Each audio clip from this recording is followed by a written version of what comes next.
First, I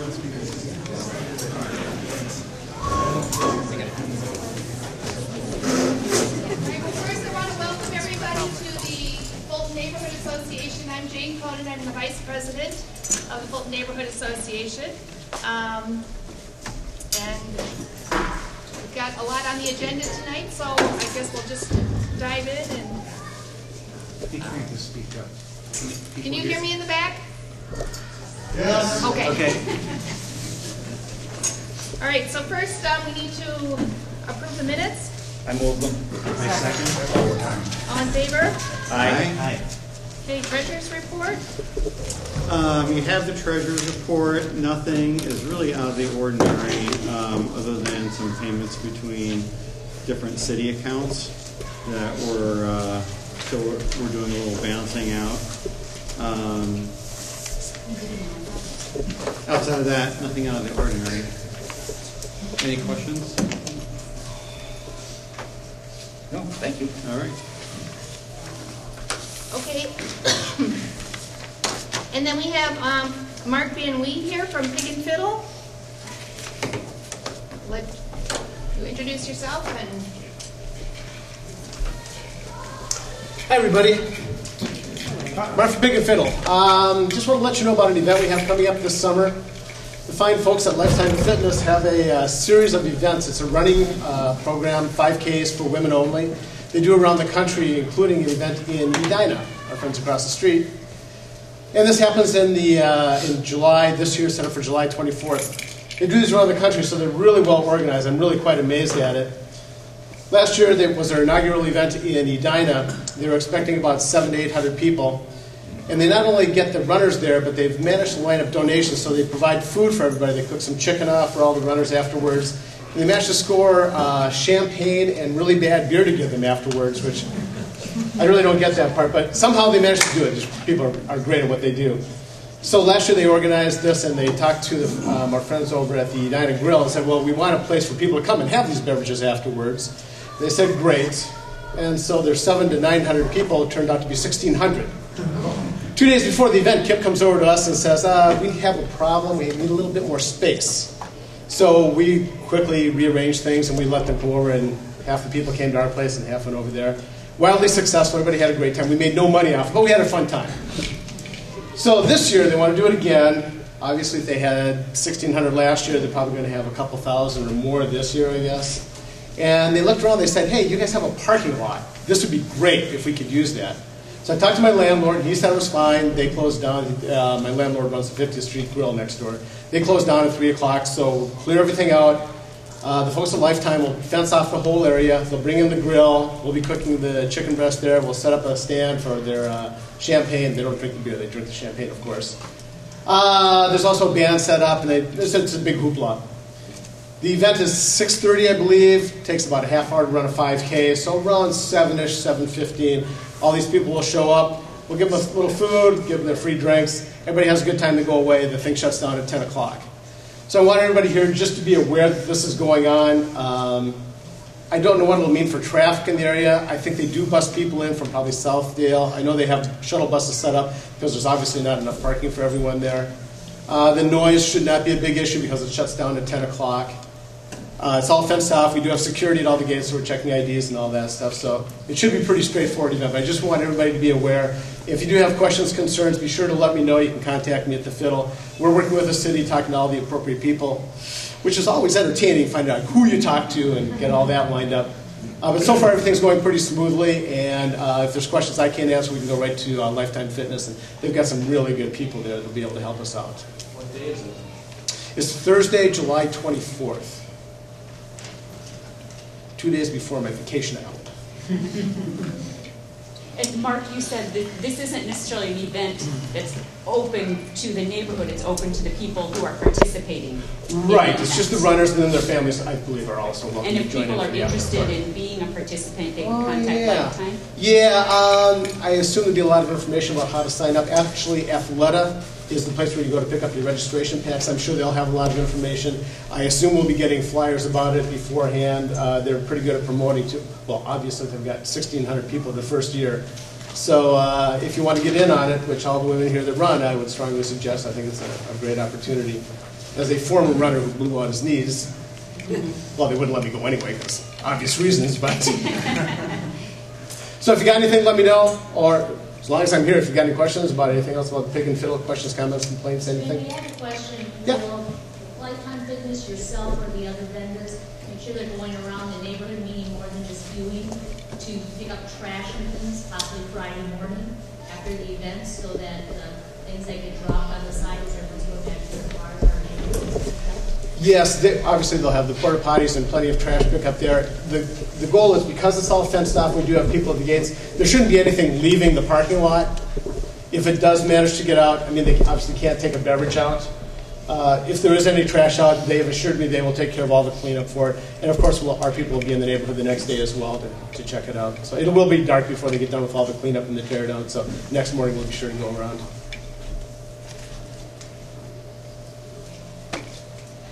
All right. Well, I'd love to stay for the fireworks later, but as a former resident, I'd really like to participate. Thank you. Thank you very much. And next we have Judy Peters. She is the Director of Operations from the Waters on 50th. Right, and I'm not bringing any fireworks with me, okay? I do have an event to talk about, but I wanted to introduce myself as a new neighbor in the Fulton neighborhood, and first thank Jane and all of the other members of the association for giving me some time on your very full agenda to introduce myself. My background is in nursing. I'm very excited about being part of the senior living community that's in your neighborhood. We've had some great responses from people that live in Minneapolis and South Minneapolis specifically about moving into our residence. We've also had people reach out to us from your community to volunteer there. So we want to be good neighbors and we want to be part of what's going on here. I also wanted to mention that we do have 12 above ground parking spaces for people, and we have underground parking. We have more than 60 underground parking for our residents. So every resident pretty much gets a parking space. Very happy to be here. Did you have a question? Oh. The event that I want to talk about is on, residents don't move in actually until May 1st. But on April 9th, we're having a grand opening celebration from 5 to 7, and you're all welcome to come. There'll be refreshments, there'll be tours of the building. You can wander through the building, look at it at your leisure, ask questions, learn more about us. We're a lot about health and well-being. I know that being part of working in here now, I'm going to have to really watch what I eat because I've been spending a lot of time at the Dairy Queen, a lot of time at a lot of the restaurants. So you're going to see me walking the neighborhood quite a bit. So, anybody have any questions? I'm going to leave my cards here. Please feel free to reach out to me. I'd like to talk to you about what we're about on a one-to-one basis. But we're excited to be here. I have two questions. One is, I wonder what your occupancy rate is at this point. Just wondering how that was going. And the second would be, you had 60 parking spots for residents, you had 12 above ground. How many are for employees? We're going to have our employees parking underground for the most part. A lot of our residents are not going to have cars, but we're going to see how we balance that. So you have 60 total? 60 total, yeah. And how many, for instance, employees would you have on a normal shift? When we're completely full, it depends on the acuity level of some of our folks and what they need. But I would say probably around 20, 25. So right now we have 25 apartments that are reserved, which is really nice. Can I just give a little pitch for it? We have 60 apartments that are senior living with options, what you might know in the world as assisted living. But it's really up to the individuals to choose what they need. They don't have to take a package kind of thing. They come in and kind of tell us what they need. Then we have 14 apartments that are designated just for memory care, and that's anywhere from early dementia to late stage Alzheimer's. And then we have 14 apartments for what we call enhanced care, and that's for folks who need a little more physical care. Any other questions? So 78 total. So it's a total of 90 apartments. So 60 that are senior living with options, 14 that are memory care, and then 14 that are enhanced care. I just can't do math. That's okay. That's okay. Anything else? And I also want to say I do understand that winter, we deal with winter and not having the wide parking to move around. And I apologize for all of the equipment too that has been there, and we certainly are going to be getting rid of a lot of that equipment in the coming weeks, and hopefully the weather will cooperate really soon and we can get some of the landscaping done and start looking a little more pleasing to the eye.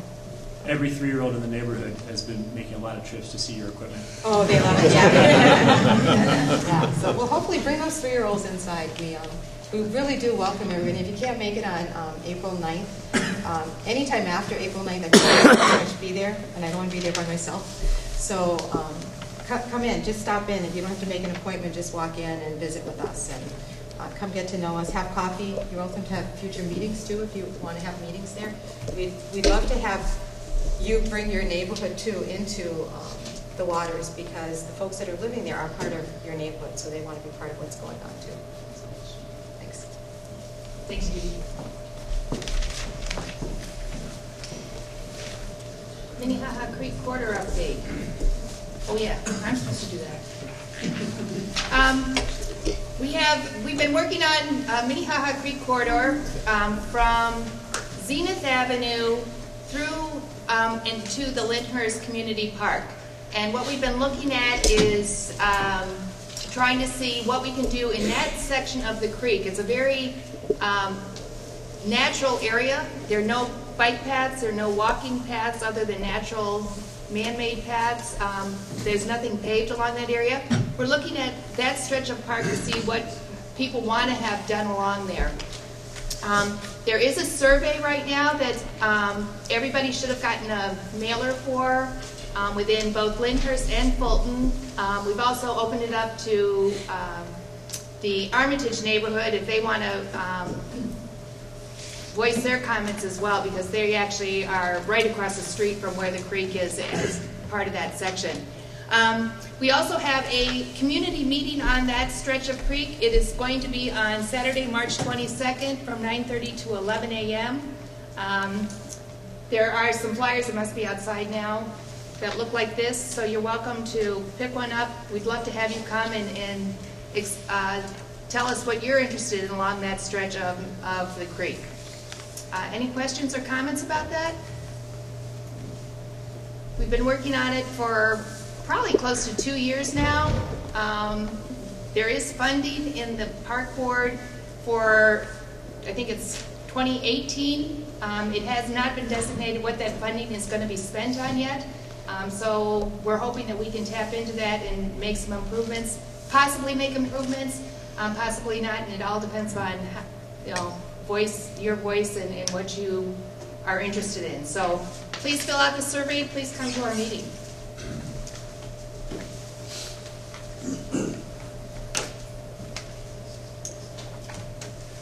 Can we go into it yet? We have Linea Palmisano, council member here. We'll start out with getting your just general report, and then we can go into the discussion on the moratorium. Sure. I'd like to keep that report really brief. Here are some things that are really just specific to Fulton that have happened in the last 2 weeks. I'm Councilmember Linea Palmisano. I represent you. I'm your 13th Ward representative at City Hall. Just last week, I met with the 50th and France Business District folks for the first time. I've usually kept in touch with them through Steve Young. But I had my first meeting with everybody there at the table, and I was welcomed and surprised at the kinds of great suggestions that they have to work together between different sides of the street. Frankly, a lot of that conversation was a little different than the kinds of preferences that I've heard in conversations with the Edina City Manager.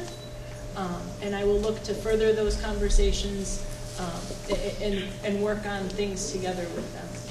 The other update that I have to provide to you is around the litigation, the lawsuit around the Red Cow. There was a critical parking area, and there was, because of a lawsuit, we had to remove our critical parking area, is the gist of it. The community has worked feverishly, and I've been part of a lot of those discussions to come together and figure out what a solution would be that would be both acceptable to the restaurant owner and also to the people of Drew and Chowan. We brought in the director of traffic, we helped to work on some tools, and they came to a compromise. The reason I was unable to bring that compromise to the March 7th session is because we need the restaurant owner to drop the lawsuit as a condition of instilling that solution. We can't do it until they drop that lawsuit or they have the ability to continue litigation. So with the city attorney's office trying to wrap things up with the restaurant owner's law firm, we were unable to get that in time for me to walk it onto the agenda on March 7th. I have a lot of light rail updates, but I think I will skip it here because I think that you all here tonight didn't come for a light rail update. I was at the West Calhoun neighborhood meeting yesterday, and there was a crowd, a fairly sizable crowd, but they were there to talk about light rail. You've read a lot in the papers. I recently co-authored an op-ed piece with Aaron Isaacs from our community on it. And I welcome your input and feedback from that process. It's something I get hundreds of emails about, and frankly, I don't get a lot of them from members of my own community. So please come and participate. With me here tonight, I brought Ken Daler, a resident of Fulton, who works in my office as a policy aide. My senior policy aide, who you're used to seeing with me at more meetings, Emily Ziering, also a Fulton resident. She went home sick from work today. And I have Jason Wittenberg here. He's a manager of land use design and preservation. He is the staff person, well, the leadership at CPED that is going to be responsible for some of the planning studies that we're doing around housing this year. And he's here to answer any questions. He's also a Fulton resident. Did I mention that? Jason has been an ally to me in trying to respond to and react to so many of the housing issues that have come up in this ward since I took over some constituent services. I'm a legislator, but there's also an administrative role that I play, and that's to take care of issues. There were 20 projects in flight mid-December when I took over from then Council Member Hodges' staff with my own staff to manage through the process. So a couple of things, and I'm not sure we didn't have a chance to chat beforehand, but so let me know if this is acceptable. I'm here tonight mostly to listen. Like I said, I've been out listening. I've been listening since meeting people everywhere they can, interested to stay in the conversation and to remind people that this is really the beginning of the conversation. I introduced legislation last Friday, and a couple of things that I think are a little bit misunderstood about that. One would be the gravity of these issues. I've told the board at board meetings that half of my staff time is spent responding to these issues. I haven't told you or haven't quite gone into great detail about how many city resources are used to address all of the things that are happening in this ward. And housing activity in the city as a whole is largely not changing and reinvesting. We're seeing a lot of that activity here in the 13th Ward, and some of that activity is activity that meets our city values. You saw a highlight in the Star Tribune last week, or a couple of weeks ago, about members in Linden Hills and in Fulton that changed their homes to help them age in place. We're seeing people who are making modifications to their home, building on for bigger families, changing their homes to change their lives. We're not seeing as much housing being created for people that are going through different parts of their lives.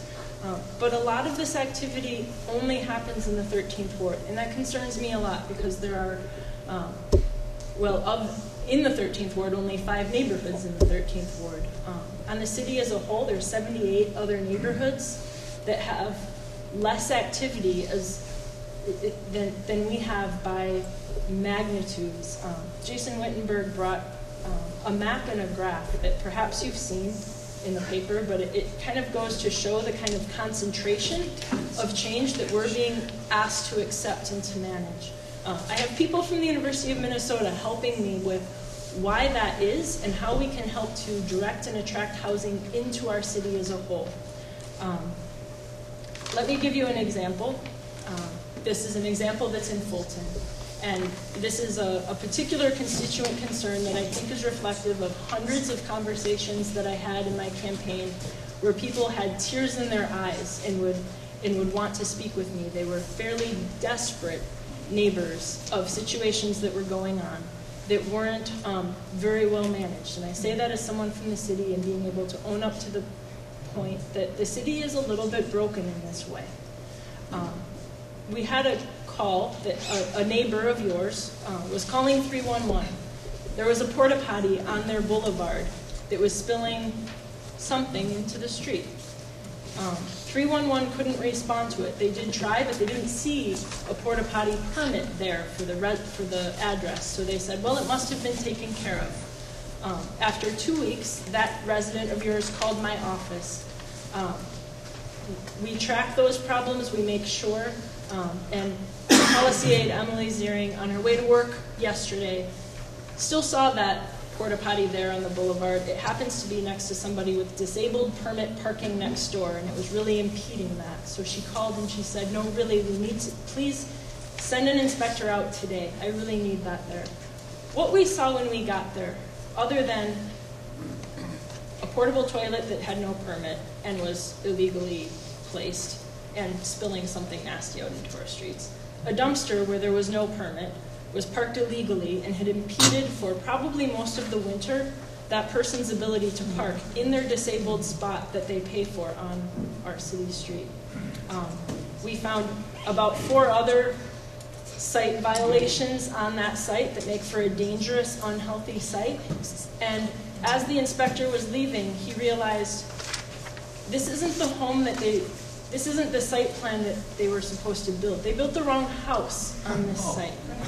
So today in Fulton, between 7 different departments, and this is a good portion of my staff's time, we had to go and stop work on one of the very sizable teardowns that were happening on one of your streets. And that's going to be a problem for those neighbors because work's just going to stop. And nobody wants to live next to a construction site like that in perpetuity. And that's not what we're here for. So for that to be an illustration of something that we deal with every day, but something that recently happened in your neighborhood, I might also share that our Public Works Department needs to go and randomly audit a number of teardowns that weren't done as a full teardown, were done on remodeling permits. And because those pipes that go from the street into the person's house were crushed or damaged at some point during that major construction process, it wasn't one, it was 2 or 3 years later where it was actually a water problem across the alley and down the block that Public Works was able to trace back to this home rebuild. There are 6 or 7 of those that I get monthly reports on that our Public Works Department, your tax dollars at work, have to go out and audit to make sure that these problems don't continue. I'm a bit embarrassed to say that because our community as a whole, Southwest Minneapolis, are some of the environmental leaders in our city, and this isn't very environmental. When homes are deconstructed by the city, they go through a process where every piece gets recycled. That labor is deliberate. It's actually like a workhouse labor kind of program that helps people have their first jobs after difficult times. And we deconstruct that, use the old growth wood to do any number of other kinds of recycled businesses and products that help a green economy. In the 13th ward, I have yet to see a home fully deconstructed like that for one of these projects that I'm trying to effect, which is the full teardowns, or the eloquent way that we have it right now in the draft is 1,500 square feet or more. And what that is designed to capture are the teardowns that we call virtual teardowns. They're things where someone has left up just one wall of a house and kind of built around it. Our regulatory person yesterday said it well when he said, it's hard to describe, but you know it when you see it. The kind of dumpster work that leaves our permit sites goes into the Herc burner. When I've redone my own porch, the lead-based paint on that porch required all kinds of hazardous waste materials and stuff to remove that lead paint and make it We'll refresh it, invest in our neighborhoods, make it safe because I was having a child at the time. That lead-based paint goes into those dumpsters. Those dumpsters get renewed indefinitely in our neighborhood, and there are a lot of stats that we've pulled that show, well, the dumpsters that we know of are constantly being renewed. I've seen homes built here and homes built 5 blocks away in Edina, the same house and the same builder, built on very different schedules with very different qualities of materials, very different respect for the neighbors that are next door. And I have had, from December 20th when I took over constituent matters until today, until last Friday, of not being able to reach builders except when they needed me to declare receipt of their permit because I serve as a quasi-judicial actor in that.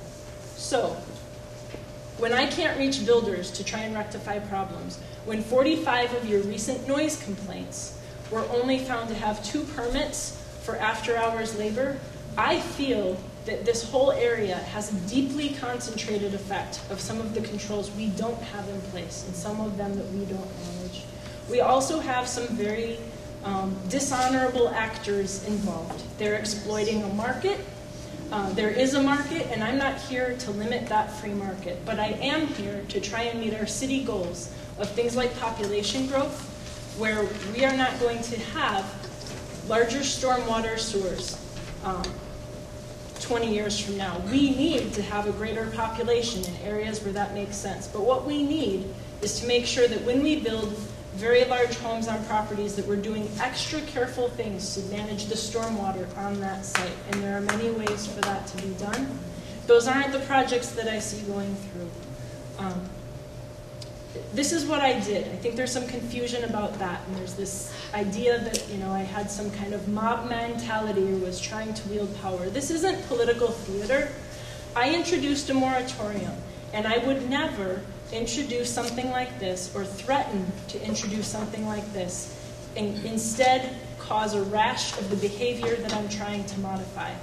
Had I given 2 weeks notice for that moratorium, you would have seen a huge influx. This is what happened in neighboring cities of building permits being pulled and every permit being pulled such that it rendered any such action ineffective. This kind of an enactment, the introduction and voting to enact something while we work out the details of it, is something that, it's not something that you do lightly. It is something that I struggled with and consider a very, very last resort here.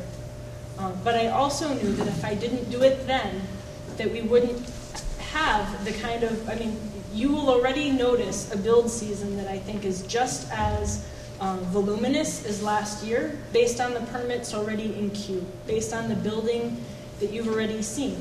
I feel like there is not much of a building season anymore because I've seen concrete being poured in your neighborhood, actually, when it's negative 20 degrees out. So there is activity year-round.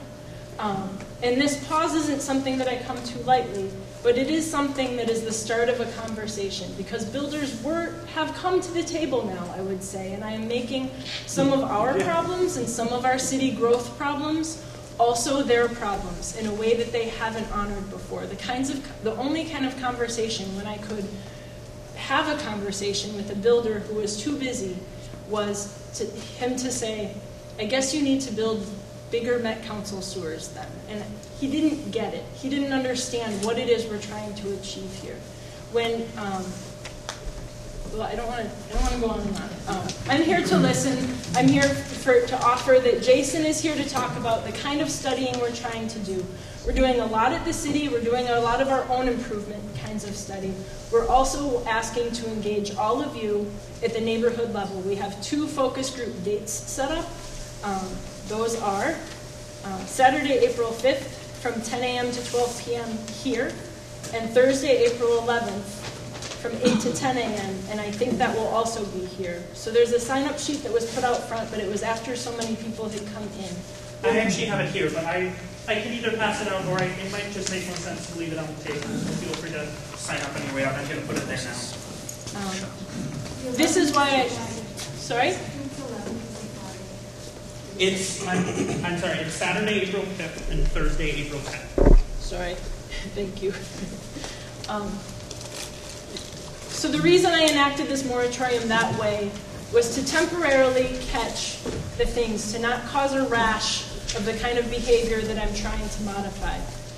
I am not anti-development. I've taken courageous stands in my community, some that are pro-development. I know that a lot of our housing stock needs to be refreshed. I am not here to try and control a marketplace. I am inviting every developer to temporarily build in 78 other neighborhoods in our community.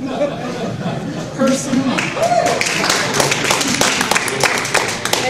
And the biggest concern that I've had from my colleagues is very surprising because it's, well, I don't want you to push the problem over here. They do recognize that this is a big problem that we struggle with. So I'm not sure what the interest is of having Jason talk about the study or going into a Q&A or what you suggest. Can I actually, Linea, will you mention what, you mentioned that you introduced the ordinance last week. Will you mention what that voting process is going to look like and what's going to happen next? So here's what happens, thank you. Here's what happens next.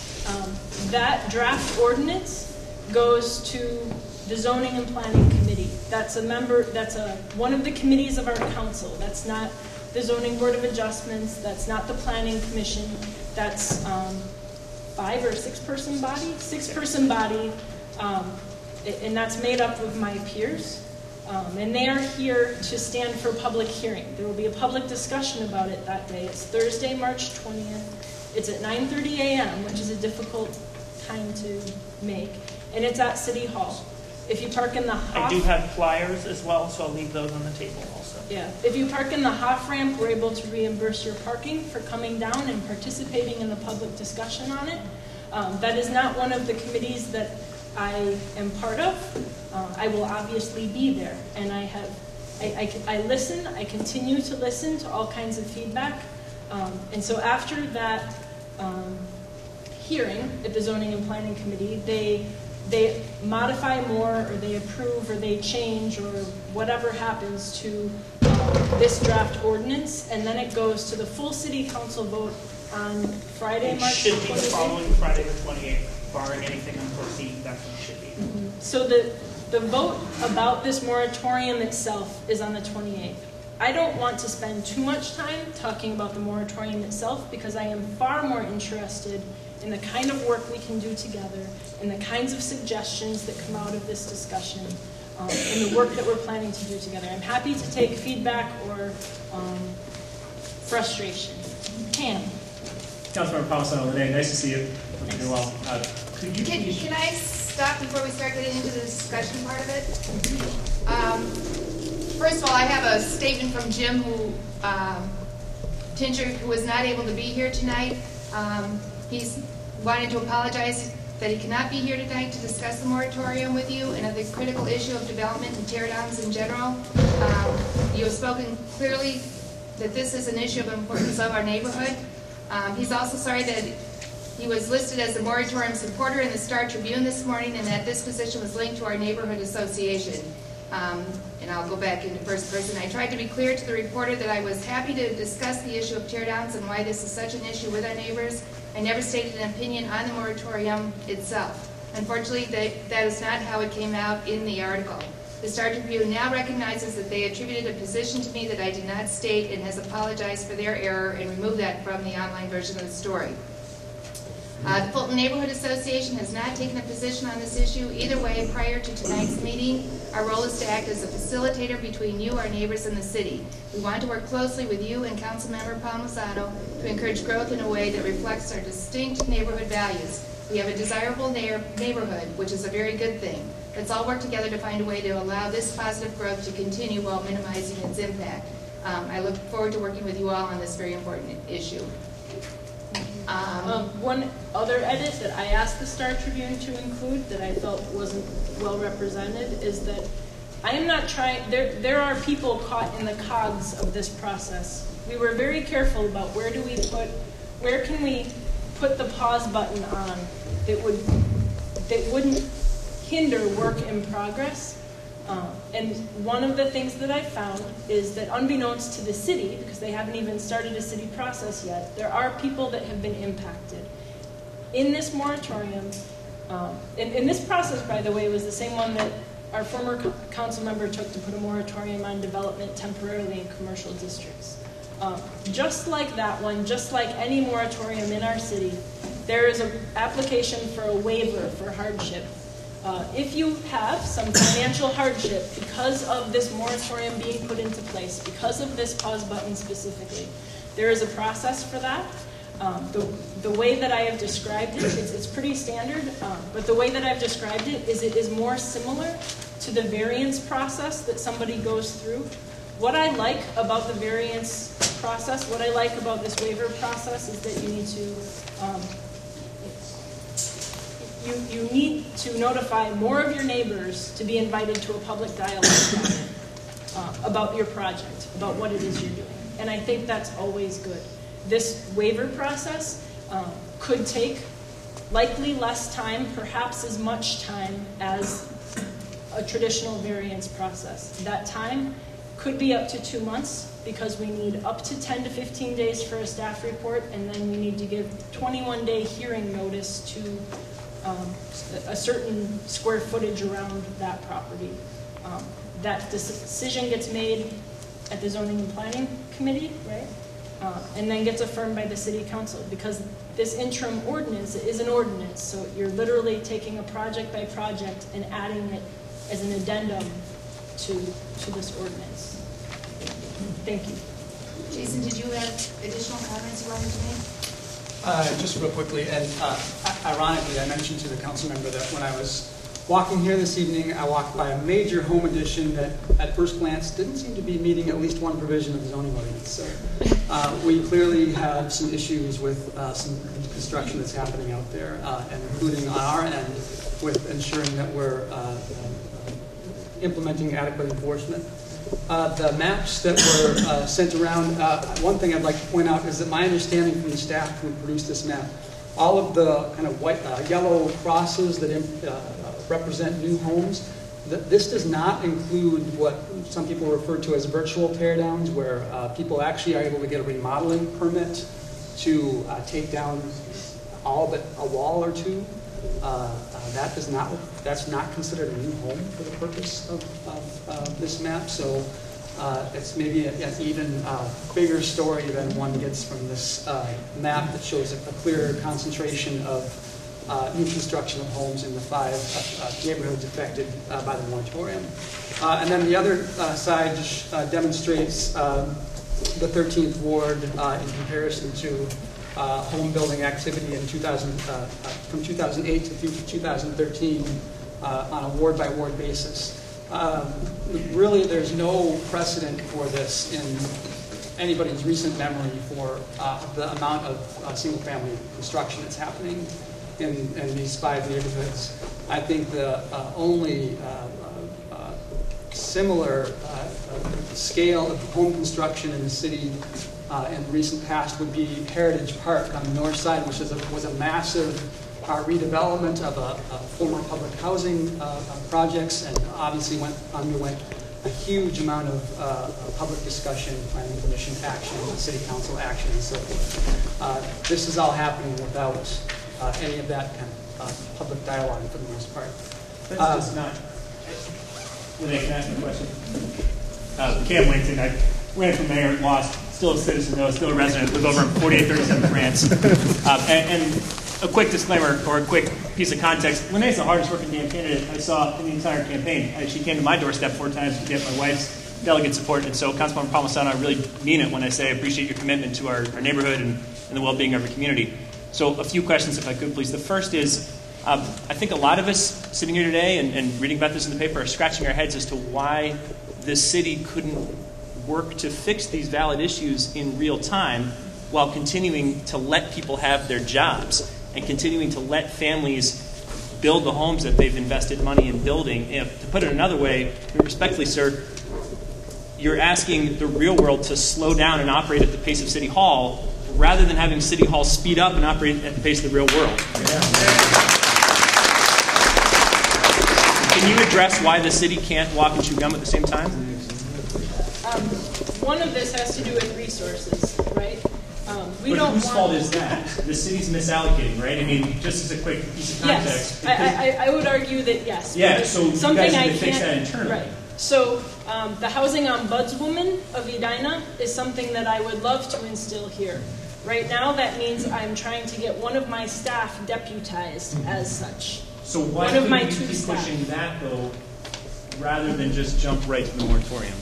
I would say that I have, and that I've been using and trying to coordinate all these different departments with the help of few people, with the help of all of the CPED leadership. And what they are saying is we are so strapped, we can't be proactive because we are only being reactive to all of these things that, frankly, we aren't great at being able to regulate. Okay, so then, I'm not asking you to agree with it publicly, but can you at least see the perspective I'm sharing? Yes, that you're asking all of us to bear the burden for a city that's unable to set priorities and stick to them. I mean, just a quick piece of context. And I would say that right now, it's those neighboring properties and those homeowners further on the block that are bearing the brunt of the regulation. In some ways, certainly. But there's another... Interrupt here.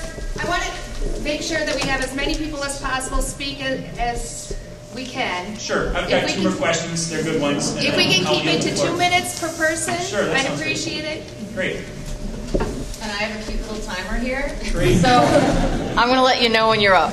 So, Linea, Councilmember Palmisano, another piece of it is, I saw you all across the city running a really good campaign, very publicly speaking at all kinds of fora, and never once did I hear you say moratorium. And that's part of what creates it's not just an impression, it's a fact, that you ambushed all of us with this. You plotted this in secret, and you ambushed all of us with this. So can you speak to why, you say you didn't want to ratchet things, but you introduced this bill on March 7th. So can you share publicly the date that you asked the city attorney to draft this? Because if you won't share it now, we'll just get the record. When did you ask them to work on this? When did you start plotting this secretly? I would offer that I was looking for the best way to address the problem. The same way that Councilmember Hodges, now Mayor Hodges, introduced her moratorium on building. Can you answer the question, Councilmember Palmisano? When did you ask the city attorney and staff to look at this? I am not 100% sure, but I think March 5th. Really? And you're Really? That welcome. just popped in your head and 2 days later you introduced it? Can you let her finish? We're done. It's 2 minutes. Okay. March 5th is my answer. That's just not accurate. Okay, we have Goldie Gopher here to help with our timing, just so people know. The woman in back. Thank you for this moratorium. I had a tear down next to my house 8 years ago, and now I have one kind of down the block. And the problems with the builders and with the lack of knowing who's even building are exactly the same, if not worse, now than they were 8 years ago. So builders who are in this room, and I'm sure there are a couple of you here who know how to treat the people who live on either side of the house that you're working on. But many of you do not, and your workers do not. And it has not gotten any better. So, sorry, but I think, you've dug your own hole here. First off, I wanted to say I don't like the way that you're saying builders in general. I have 6 friends in Linden Hills and Fulton who are small business builders who are doing work in the neighborhood, who do fabulous jobs. They have renovated homes, they have added on. I currently have a project going on myself. We're adhering to all the rules. So I hope when we as a community talk about all these things, there are some people in our neighborhood. I can go on and on. Ronald, Dave Schwacke, Rod Helm, good people who follow the rules, who are doing what they should. They have hardships, one of them with this going on, that make your story look easy. These people are living, some of them are living paycheck to paycheck or are sick. So I hope that we don't put in one bucket, all builders, all developers. Because some of them are in our community paying great taxes, raising good kids. And if I could just echo that too. I know, use but terms because I were bashing, and so were you. The whole time was talking about how bad they all are. They're not. There's some really good people. There are some. One is a project that is kind of across the street from my house. I hope that you, in the future, say that, because they really need your support. The second question I did have is, how specific can you be on the is it 1,200 or 1,500 square feet? In your ordinance, what are you talking about when you say renovation? Is like if someone puts a 2-car garage up and has a room for their elderly parent, is that, you know, no one really knows, so we're assuming the worst. Well, so go ahead. You can answer that. Okay. Yeah. I mean, if you're adding 1,500 square feet to the home that exists, or more. On the property or just the home? Because if I added a garage for my mother, no, and it's 1,600 square feet. Attached or well, you can't. Detached. You can't build a 1,600 square foot house. The lower or the Well, you want it. Russell has quite a large one going up right now, but in any case, is it below? It's attached. There is some exclusion of attached garage space, and certainly detached garages would not count toward that fact. Okay, so it's main. So my intent with this, and this is draft language, my intent with this is to capture full demolitions, the ones that go and take every single thing out of the ground, and then also the virtual tear downs where they leave up like one wall. The 1,500 square foot was in there as a placeholder, if you would, because we don't want to limit people from doing their own home projects, changing their house, adding on that addition, changing that garage. And we took an average of the property square footage in the affected area, or in the area of planned study. And that was the average size house according to the records that we had available. So that's why that is at 1,500 square. I'm sorry to ask one more. The goal isn't to eliminate tear downs, period, because the Edina didn't do that. I mean, they put in a hard measures on the builders and all of that. Because I think there's some people who think we won't have them anymore. Important to note that I'm not, I ran a campaign against somebody who ran a campaign talking about monster homes, and I would never use that loaded language, and I don't allow it in discussion. I am not trying to prevent people from building large homes in our area. The eventual, one of the areas of study, not one that I think could possibly be beholden to a pause button, might be something like a different amount of setback. But that's a longer term, further kind of outcome. Gentleman back here. Yeah, my name's Dan McCabe. I am a Fulton resident, and in the spirit of full disclosure, I'm a real estate investor and developer. I have no projects that are affected by this moratorium, but I do have a lot of questions and concerns. I do a lot of other work in other parts of the city, and one of the things I don't understand is over in Longfellow, Nokomis, a lot of the other neighborhoods where we work, I have inspectors on me like they're backpacks. I've had inspectors walk into houses unannounced, unasked, without knocking. I've had to replace roofs where it looks like the shingles might start curling. Like, these inspectors are all over the place. You're talking about a porta potty in this situation. Why don't we have somebody going out there and looking? There's inspectors all over the city all the time. I see them in their little inspector cars. To me, they look like cop cars at this point with how much I've been harassed. So, if they're going out there, why aren't we just fining the builders? There's rules in place. Why aren't we fining the builders? Double, tripling the fines if they're there for 2 weeks. Get rid of the builders. Don't give them a permit the next time. Don't let them build in the city anymore. There's plenty of good builders and investors who are out there who are doing things the right way. If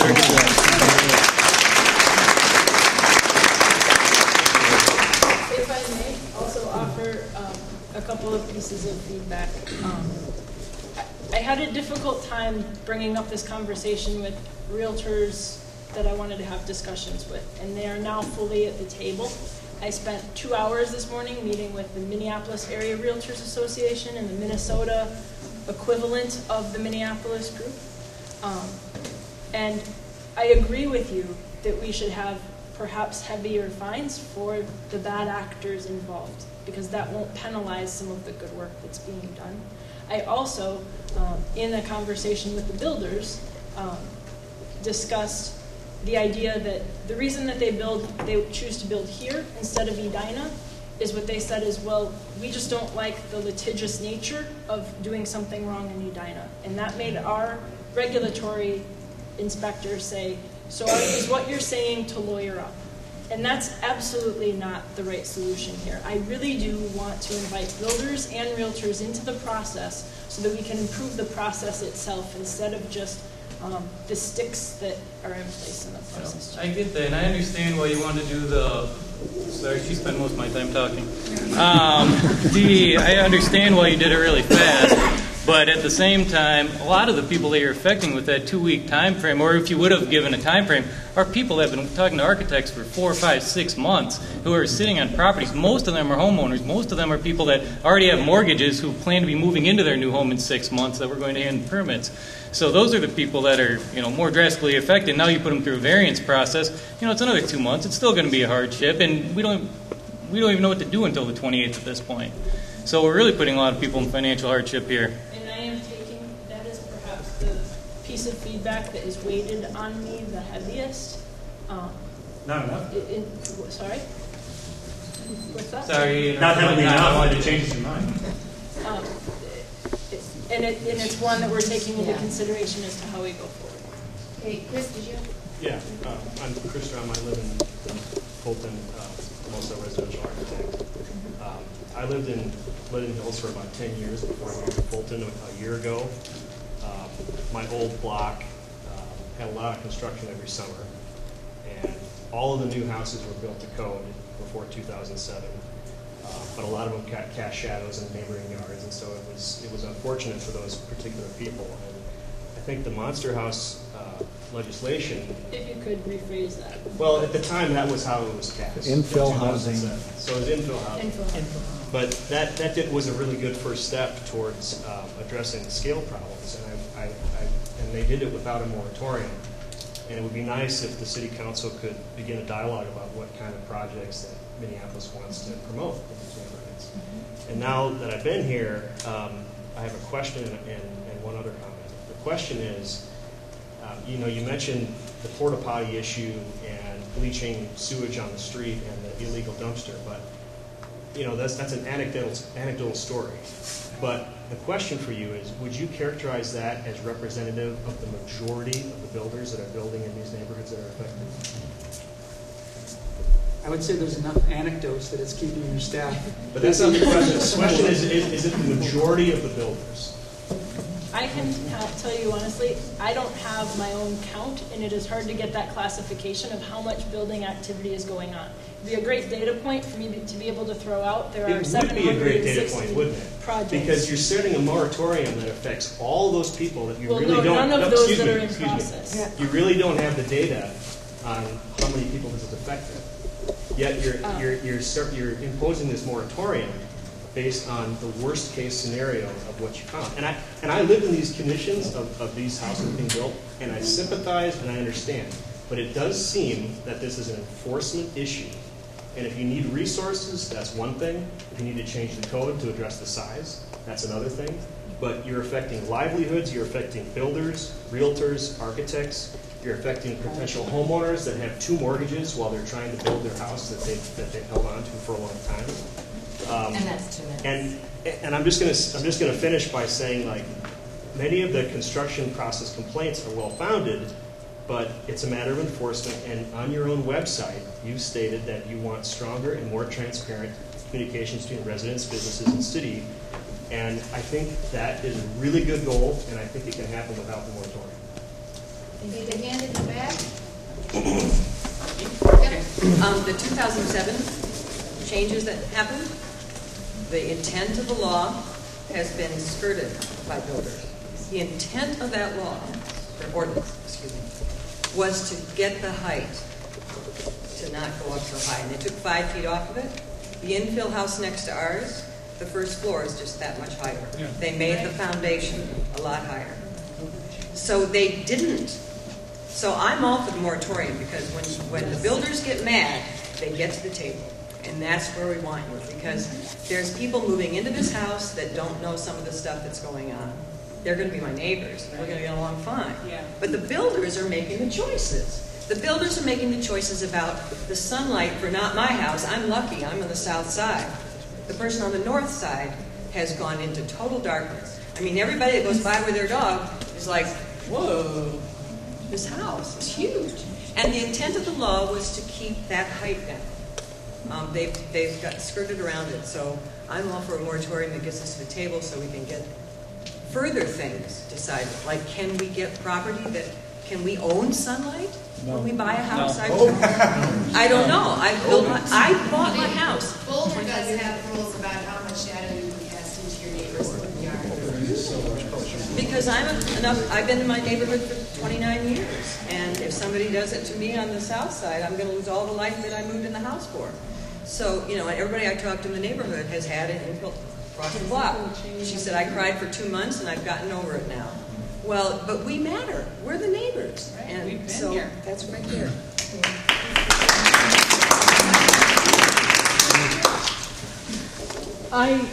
I understand the problem with all the construction and the violations, but that to me is the short-term concern that I have. The large concern I have is what this construction is doing to the vernacular architecture of our neighborhood.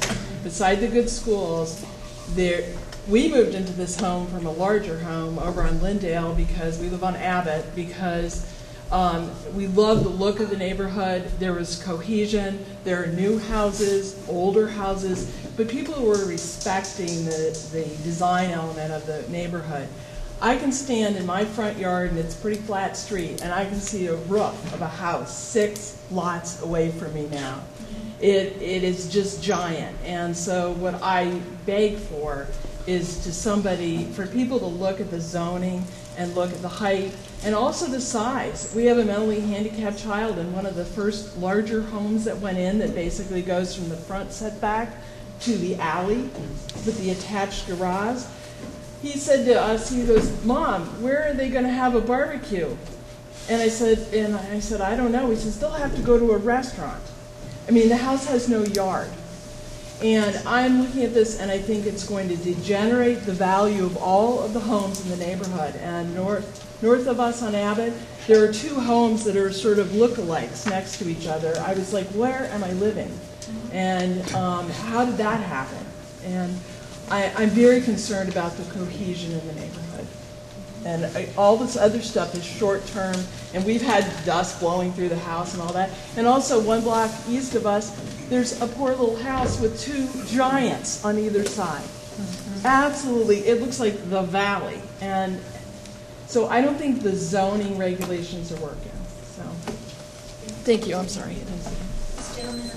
Yeah.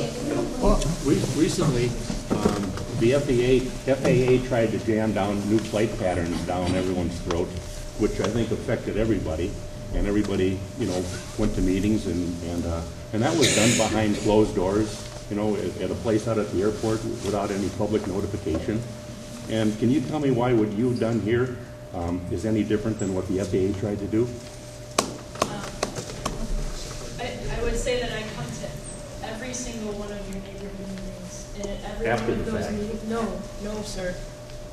No, sir. Well, isn't that what this is why you're here, kid? And now over here?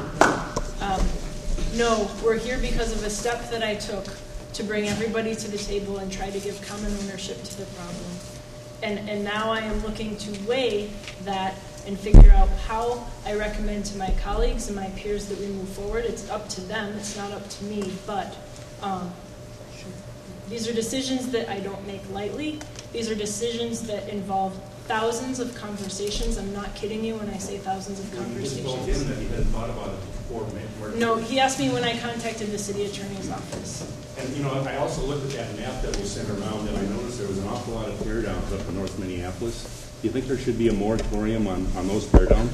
It seems to be equal amount is being built here. That is still largely tornado damage.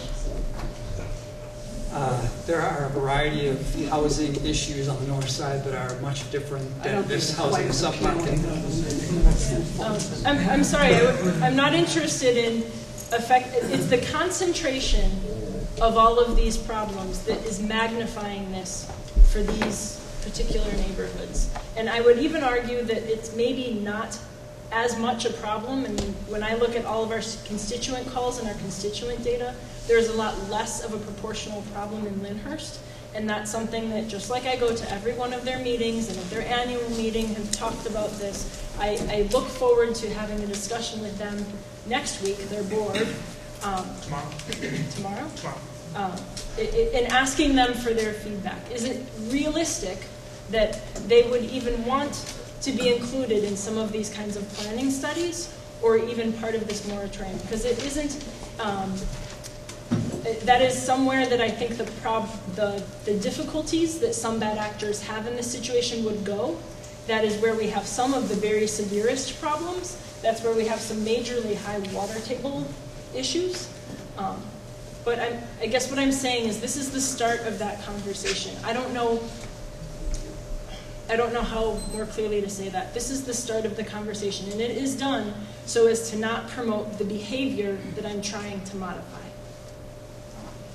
The behavior that I'm confused with is,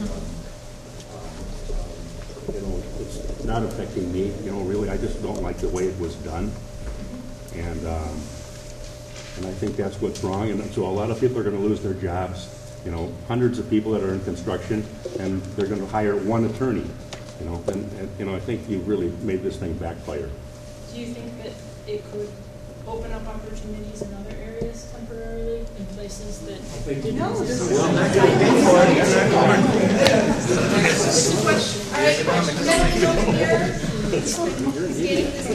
Yeah, I just wanted to let you know I'm a resident. I've lived in 4 different places around 50th and Drew. I'm down on 38th and Thomas. I've lived on 49th and York. I've lived on 44th and Bryant. I've done half remodels. Half of them have been brand new houses. We mostly are remodeling, but we build a couple new houses and we try to replicate these old houses. So from the outside, you can drive by and not even know that they're a new house or an old house. And what you're doing, because of a few people, you're affecting my livelihood. And yet we've been trying to do the right thing. I live in the neighborhood. I will build a house that I would live next to every day of the rest of my life. I've shoveled the neighbors' sidewalks for them. I mean, we try to do everything, and if they come over to our open houses, they're great. We never had a problem, but yet you are penalizing me. It's no different than saying we can't kill people. Do we throw everybody in the world in jail? That's what you just did. And I just want to point out that I noticed your sweatshirt, WB Builders, was a Blend Award winner. Chris Strong also was a Blend Award winner. If you're not familiar with the Blend Awards, it was started by the Fulton Neighborhood Association about 8 years ago for houses, new houses, infill houses that blend into the neighborhood. And we'd love another person to be on our committee, and I'll put a plug in for that right now, to work on that. If I could answer in just one sentence. Okay. We are looking to incorporate the blend work into Well, I this own a planning piece of property study. right now that was going to be possibly a tear down. I don't even know if you could remodel it. It's in pretty rough shape. Well, then it would seem to qualify. So now how do but I'm not a homeowner. What's my hardship? I'm a builder. We want to replicate basically the house or similar architecture of the street. It'll be the same thing we've done in the past, but now you put this wall up what do I do with it? And then they set the gas off. The radiators are all broken in the house. Now I can't even sell it. It's an unsellable house to this point. What do I do? Yeah, contrary to some of this, no moratorium, you know what? Sometimes you just need to stop. And you just need to stop and take a breath and see where everybody is at and what they're doing. I think things have been rampant just for too long. And I've lived in my home for 30 years, and it's the first time in 30 years that I think I'm going to pull the pin, because It's not my neighborhood anymore. And reason being is a house across the street, down a couple, that was a tear down. Nice little stucco house, nothing wrong with it. It was a tear down. The house next to me was struck by lightning. They did an absolutely beautiful job, and I wish I remembered the name, but they lifted it up and made a full 2-story. Blocks all my sunlight, but it was done beautifully. You know, I live in the darkness. That's part of it. But now there's a house across the street, tear down, and that's well on its way. The house next to it had a fire. That is scheduled for a tear down. I don't know if I'm going to have to look at a boarded up house for a year or what, but it is, 2 days ago, I went out and there was a 4-by-4 foot opening in the street that was not repaired from sewer work that had been done. There was no barricade put up. I could have crawled in it and curled up and laid in it. A car hit it, broke the front end splash pan off. I had to redirect a school bus because if the school bus would have hit it, those kids would have been flying out of their seats. The person on site knew it was there. They avoided it. So there are lots of things that affect homeowners, and it affects people that work, and that's their livelihood. But how about people that work to live in their homes? They can't. I haven't been able to use my street and parking for a year and a half. Now, that's fine. I have access to an alley. But I also pay taxes, and I pay good taxes. So let's get somebody in the back. There's a hand way back there. Hi, my name is Kelly, and I'm the first person to kind of respond to this whole thing when it came out. So I've gotten support, and then I've gotten people really pissed off at me. I think what would be maybe my point is that it would be really nice if everybody could try to find a happy medium, and it seems like either people are one way or they're another way. The people that are for the moratorium seem to be the people that have been directly and negatively affected by either, builders' bad behavior, or the fact that now we don't have any sunlight, now we can't, do anything like that. And then there's the people that have not, or that are against this moratorium, that seem to be, please don't take this the wrong way, but I kind of feel like you cannot empathize, or you simply don't want to try to empathize with those of us who have been directly negatively affected by what is happening with this. We've had two tear downs on my block, and there's a tiny little house now. I think somebody said something over there. I'm sure you live on Abbott. I live on Zenith. There's a tiny little house now that's stuck in between these great big houses. There's like at least 10 full tear downs within a 2 to 3 block radius of my home. Now, I work from home. My neighbor works from home. Many people do that. So please do not discount the fact that our quality of life has been drastically affected negatively. And please allow that to be valid. Yes, we have feelings, but our feelings should not be discounted because of something that you think is not a valid point. Thank you. Woman back here? Yeah, I just want to say, so Linea, and I hope everybody really hears this, whether you agree with the moratorium or not, and I'm not even going to state my stance on this, I really want everybody to know that, assume positive intent. Assume positive intent. Again, I don't think Linea's here to represent, and I wrote down lots of notes. She's saying things that are very pro-development, and she's saying things that are very, more empathetic for people who are affected. So if everybody can just hear that, so I just really appreciate that. She's putting people out of work, Nikki. No, but assume positive intent, and I know that. Here's where I'm going with this. Here's my question, because what you said is beautiful too. That if we can all just have empathy, that the reason why people are passionate is because everybody has a point. Everybody has a point, both sides. So I guess my question is, as you're looking at the moratorium, this is a process question. Is it an all or nothing? Is it like for somebody who won a blend award, who's never had a violation, would they be exempt? For somebody who's an individual property owner who already bought that property, could they be exempt? It's a process question, but as it goes through, is it an all or nothing? Or could there be exceptions based on the conversations, the great conversations that you're currently having? May I respond? Sure. I don't see any of this as all or nothing. Thank you for these comments. Everything is still on the table. The timing, the amount of time, what we do, how we do it. I am afraid that if to instill this other kind of process in the waiver process, that we may as well not have a moratorium, but we might just try to do something else.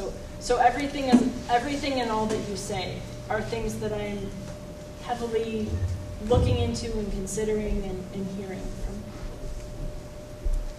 Okay, we have a long agenda to get through. I want to give another 10 minutes for comments. If you want to talk outside in the lobby area with Linea, you're welcome to, or we can take comments on the website, or I'm trying to think of what other ways. Or you're welcome to contact my office with your feedback. We're literally getting flooded with hundreds of emails. The good news is there are a lot more people at the table now. It is a much more well-rounded discussion than the discussions that I was having 2 weeks ago. So I welcome your feedback. It can all be asked. It can all be part of the public record of this. It can all go into the public hearing as commentary. You can contact us through 311 through our website. Those emails come directly. They go directly to Ken, and then they come directly to me. He helps me to triage ones, and we're trying to deal with the people that are personally affected by this first. Gentleman here.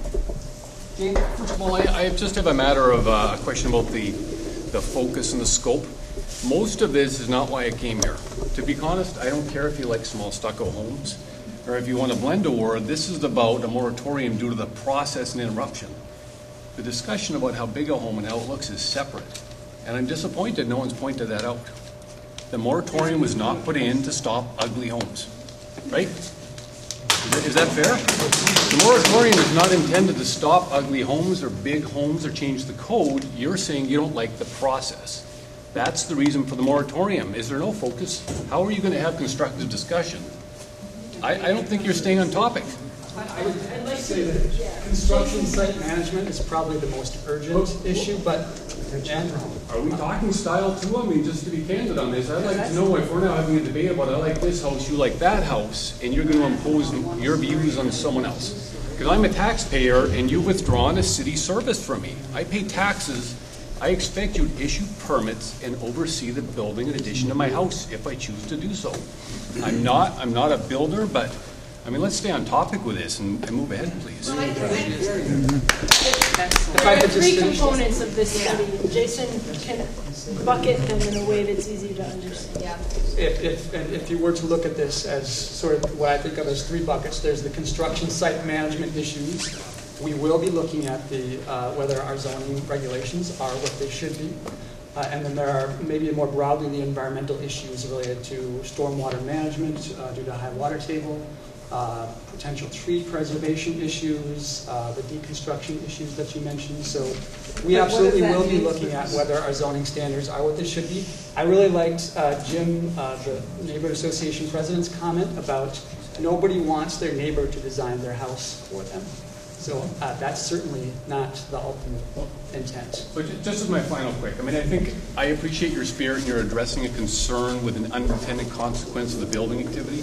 I think you've unleashed a far greater unintended consequence, and I don't think you've taken the time to think it through.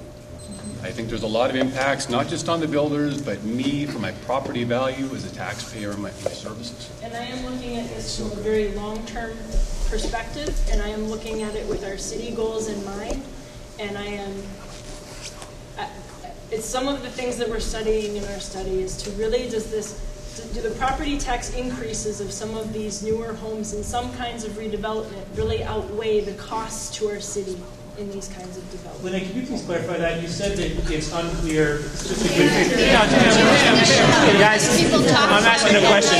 You said that you weren't decided on what's going to happen, but your staffer is speaking as if it's a fait accompli. So which is it? You do not have to leave. Kim, you can leave, please. Sir, I'm happy to talk to you. Sure. The gentleman in the center got the back. Me? Yes. Chuck Sullivan, Linden Hills, I'm an interloper, and I'm an architect. First of all, to all the builders, you're there 4 to 6 months and you leave. The rest of the people, the neighbors, stay there, and I think that's an important consideration. No matter what the housing is, what the jobs are, all of those houses that are adjacent to you really have to live with this a long time. So it needs to be done in context with, I think, the neighbors, and it's not designed, but how the neighbors participate with your building process, parking, everything else. They're part of that building process, whether you like it or not. The second thing is all this attack on Linea really bothers me because Linea represents how many? There's 70 houses being built. She represents all the other households here. And thank you, Linea, for being here to represent all the rest of the people. The voices that aren't here tonight because people can't see they haven't read this, they know it's not on their headlights. And lastly, I think this is really important. It's been mentioned a couple times. I live in an area, Matt Perry's heard this story before, where groundwater and stormwater intersect, and it's a terrible thing. Every time you build a house that has approximately 50% of the remaining area to dump all the water that's pumped out of that sump, it's going into the neighbors, and I'll guarantee all of the neighbors on our block suffer from their neighbors' sump water. I think that one of the important things that ought to be considered in any of this is that on-site retention has to really seriously be an add-on to the cost of the housing, so that there are retention devices. You put that water right back into the ground on that site and not allow it to run surface across the sidewalks, freezing and thawing. And lastly, Linea, I'd like to bring that architects are very interested in, there may be some architects in this, and we'd be happy to sit down just like the realtors and sit down and be at the table. So I know the group AIA would be interested.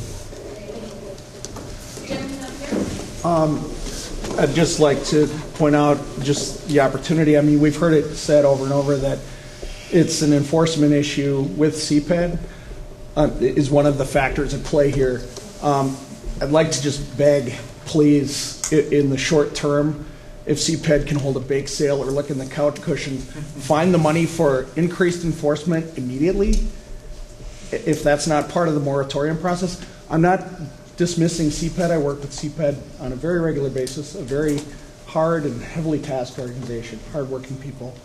But if the enforcement doesn't pick up, this moratorium will be seen as disingenuous. Right. Exactly. The enforcement needs to pick up. And it's been a terrible winter.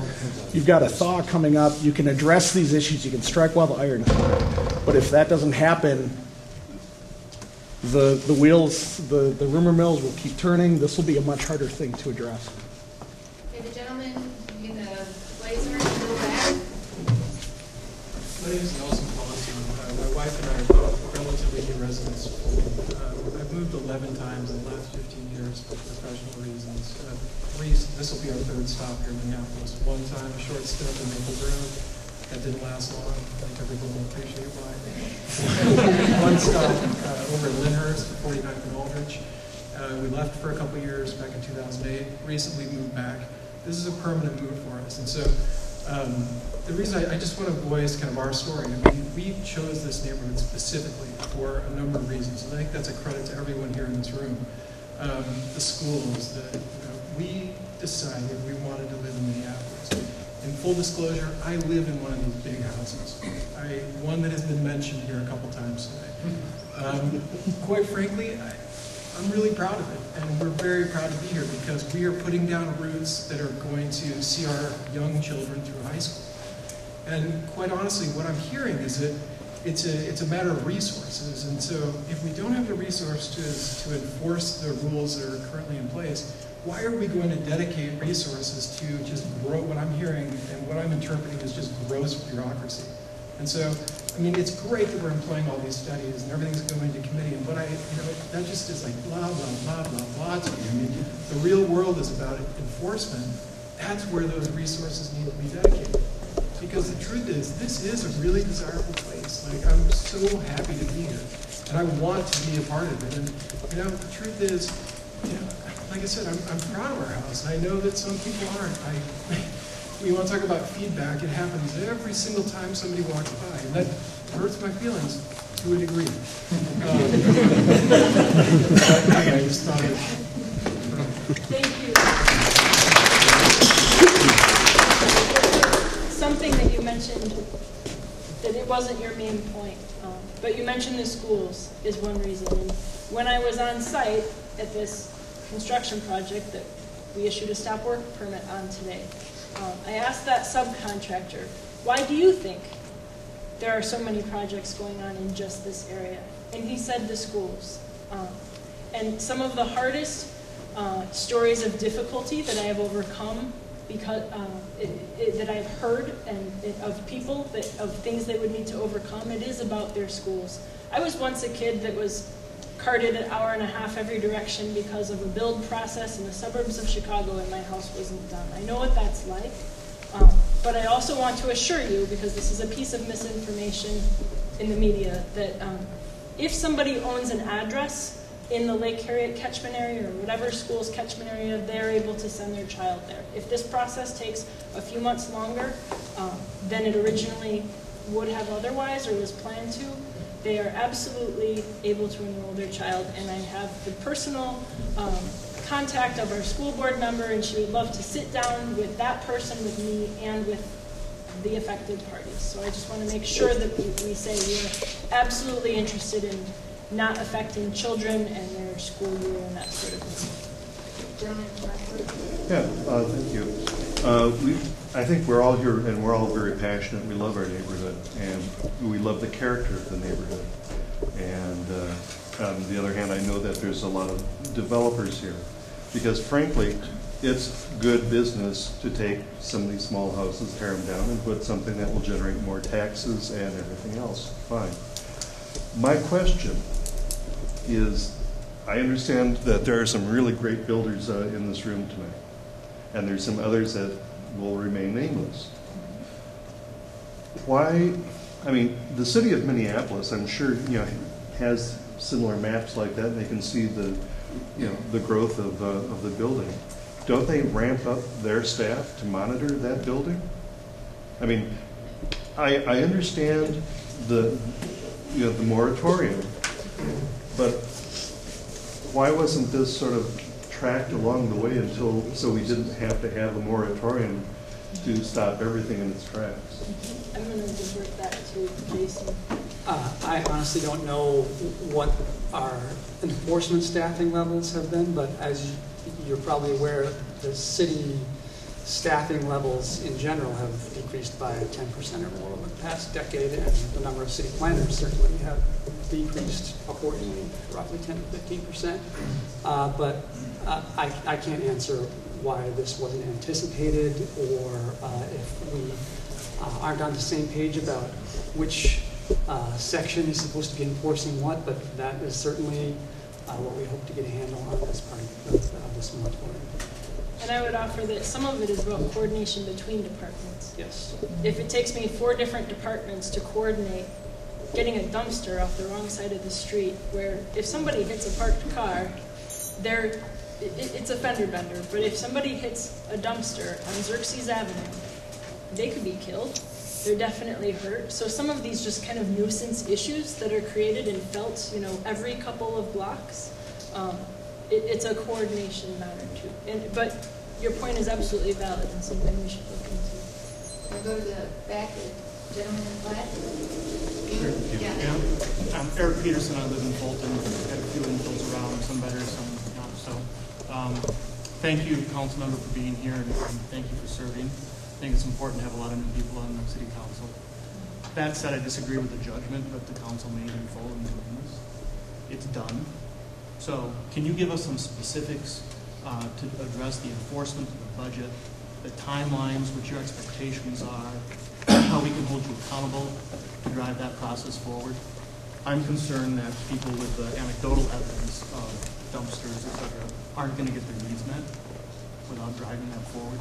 So we're in this position, I agree with it, but what are you going to do concretely in the next 30 and 60 days to do something? I've commanded some resources outside of the city to help us with this.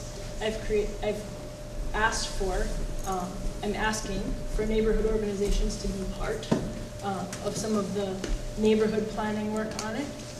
And some of that has yet to be scoped. It has yet to be scoped because to one end, I'm not sure what the end result of this moratorium will be in going to full council on the 28th. So I would say this is really the start of it. This isn't,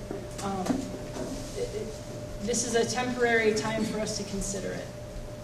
I appreciate that. I guess my feedback is in doing a drastic action, it's probably important to anticipate and plan that out and have a plan of action going forward.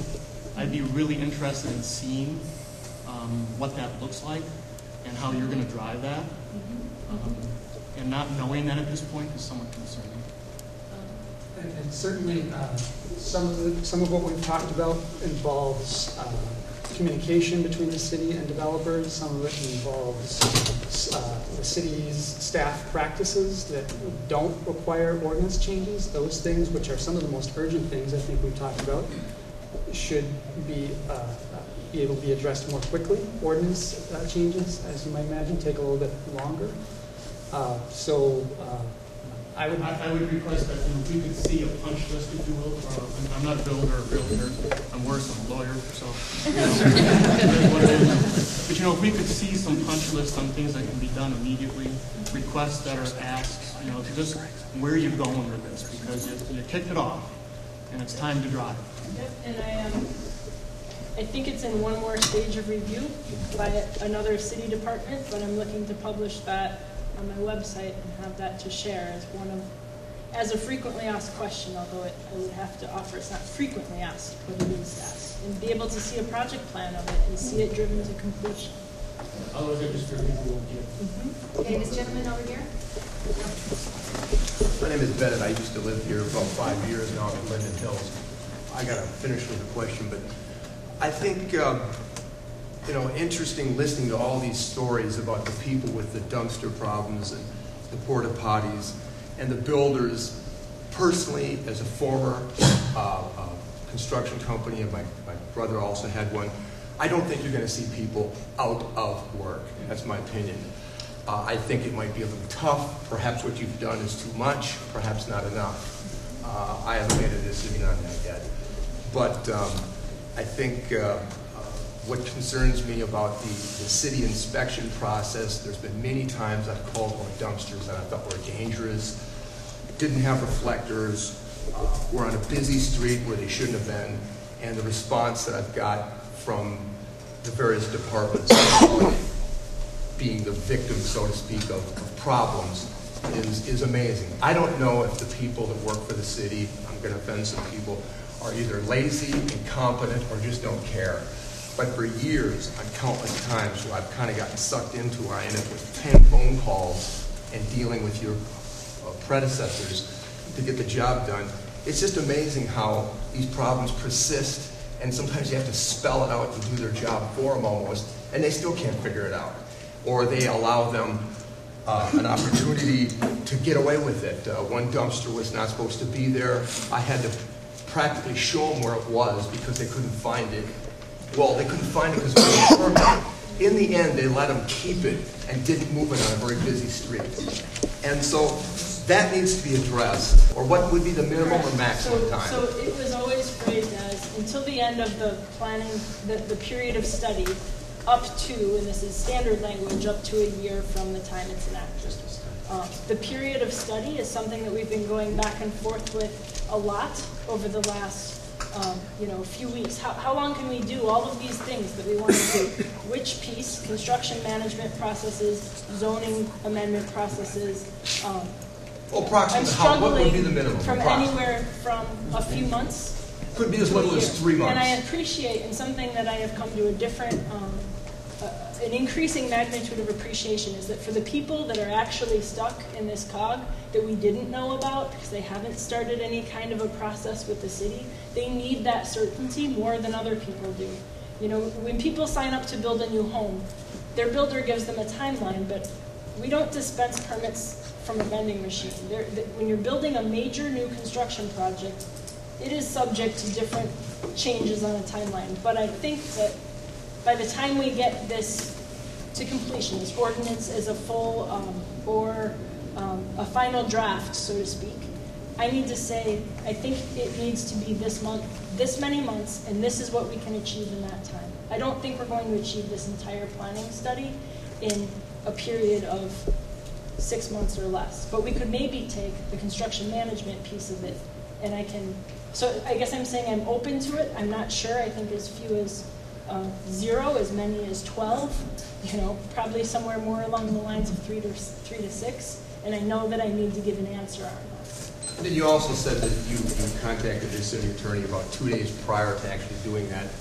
This gentleman said that he can get the information from public records, so let's do it and make sure that we're all on the same page and that the truth was said here. Personally, I don't trust politicians. I think that you are honest, but we'll find out. I hope you are. Okay, I'm going to take 2 more comments. Woman back here. I want to echo the sentiment that now that the data is in and we see the magnitude of the problem with the exponential growth in our ward, that the city does really need to step forward, not just have it all be on your shoulders, but the city needs to step forward in a cooperative manner across departments and figure out and give us the services that we need during this really tough time for our ward that is beyond other wards. Because there is this imbalance now that we're getting all this pressure and all this growth and all the challenges, and we are not getting proportional resources to solve that. So I think that was a key takeaway for me. But more importantly, I want to thank you for stopping this train on the tracks that has been driving through our neighborhood uncontrolled, unfettered, causing a lot of damage long term. In the short term, as a couple of people have pointed out, some good homes get built, some not so good homes, and the builders leave and the residents remain with the neighborhood that is left after the results of all this building. And you had the courage, and I applaud you for that, to take a stand on this, to follow through on some of the conversations and commitments you made during your campaign. And I'm very moved by that and really supportive of your efforts. And I'm sorry that there was so much uncivility shown tonight, because you deserve a lot of respect for the courage and the work you're doing right now. And I thank you for trying to stop this train, because it would have just kept going. It would have kept going at a lot of cost to our neighborhood, to the quality of life in our neighborhood, the sense of continuity. People like me who have been here for decades and now question if this is even a place that I can still call home, because it's being transformed out of control.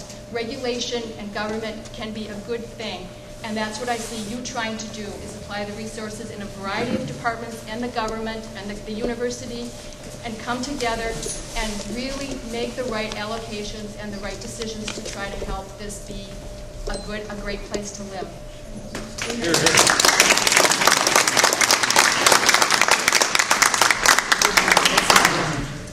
Okay, gentlemen in the black, yep, you.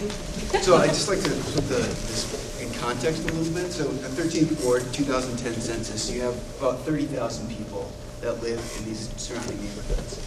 And you have 14,000 housing units. So even if you say half of those are multifamily, 7,000 single family. So if we had 67 permits pulled last year for tear downs and rebuilds, we're still talking about a 1% change in the number of single family homes that are being torn down. So it's not really an out of control process. The whole neighborhood's going to change in 100 years at this rate. I mean, you're going to see a little bit of change, but it, I think, really speaks to the enforcement problems that the city is having and their inability to take on 67 permits and maybe say it's double that are these virtual remodels. How can you not be able to do this? What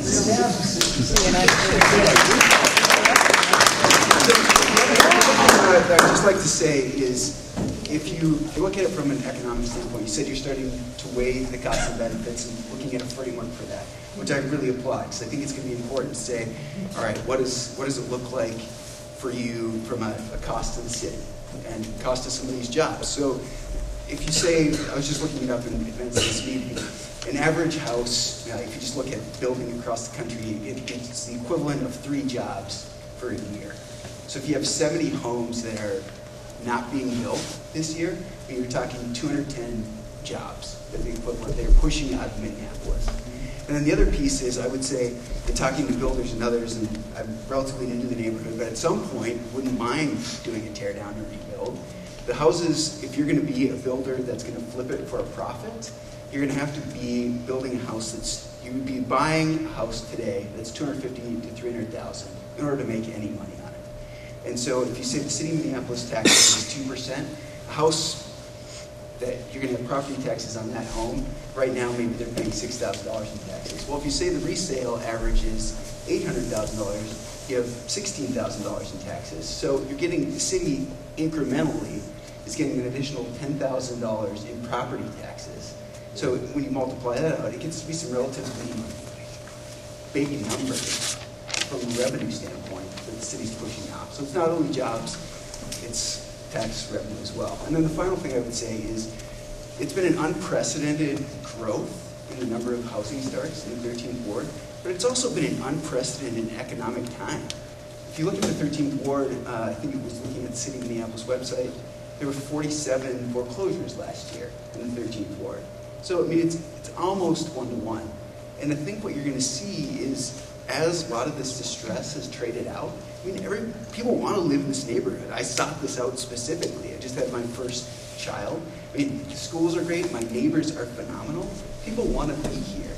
But I think what you're going to see is it's going to be more of a trend of people who choose the house and live in it and go through the entire process, builder, architects, the whole 9 yards, rather than potentially somebody coming in to try and flip that house out and make a profit. So I think there will be a lot more invested interest in those homes.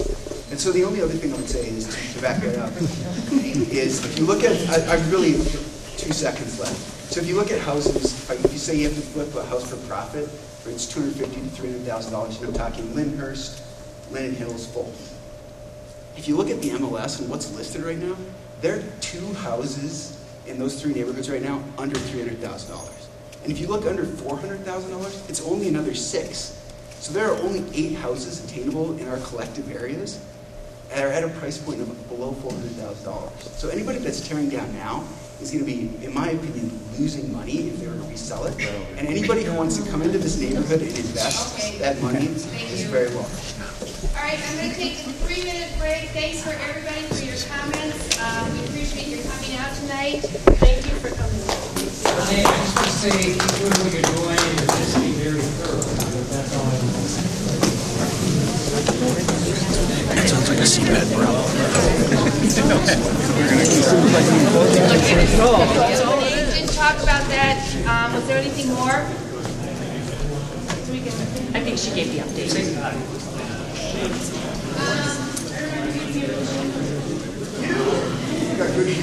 9, small area. Small area plan update?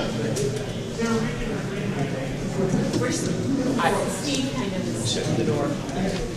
Yeah, he's shutting the door. Steve's escorting people.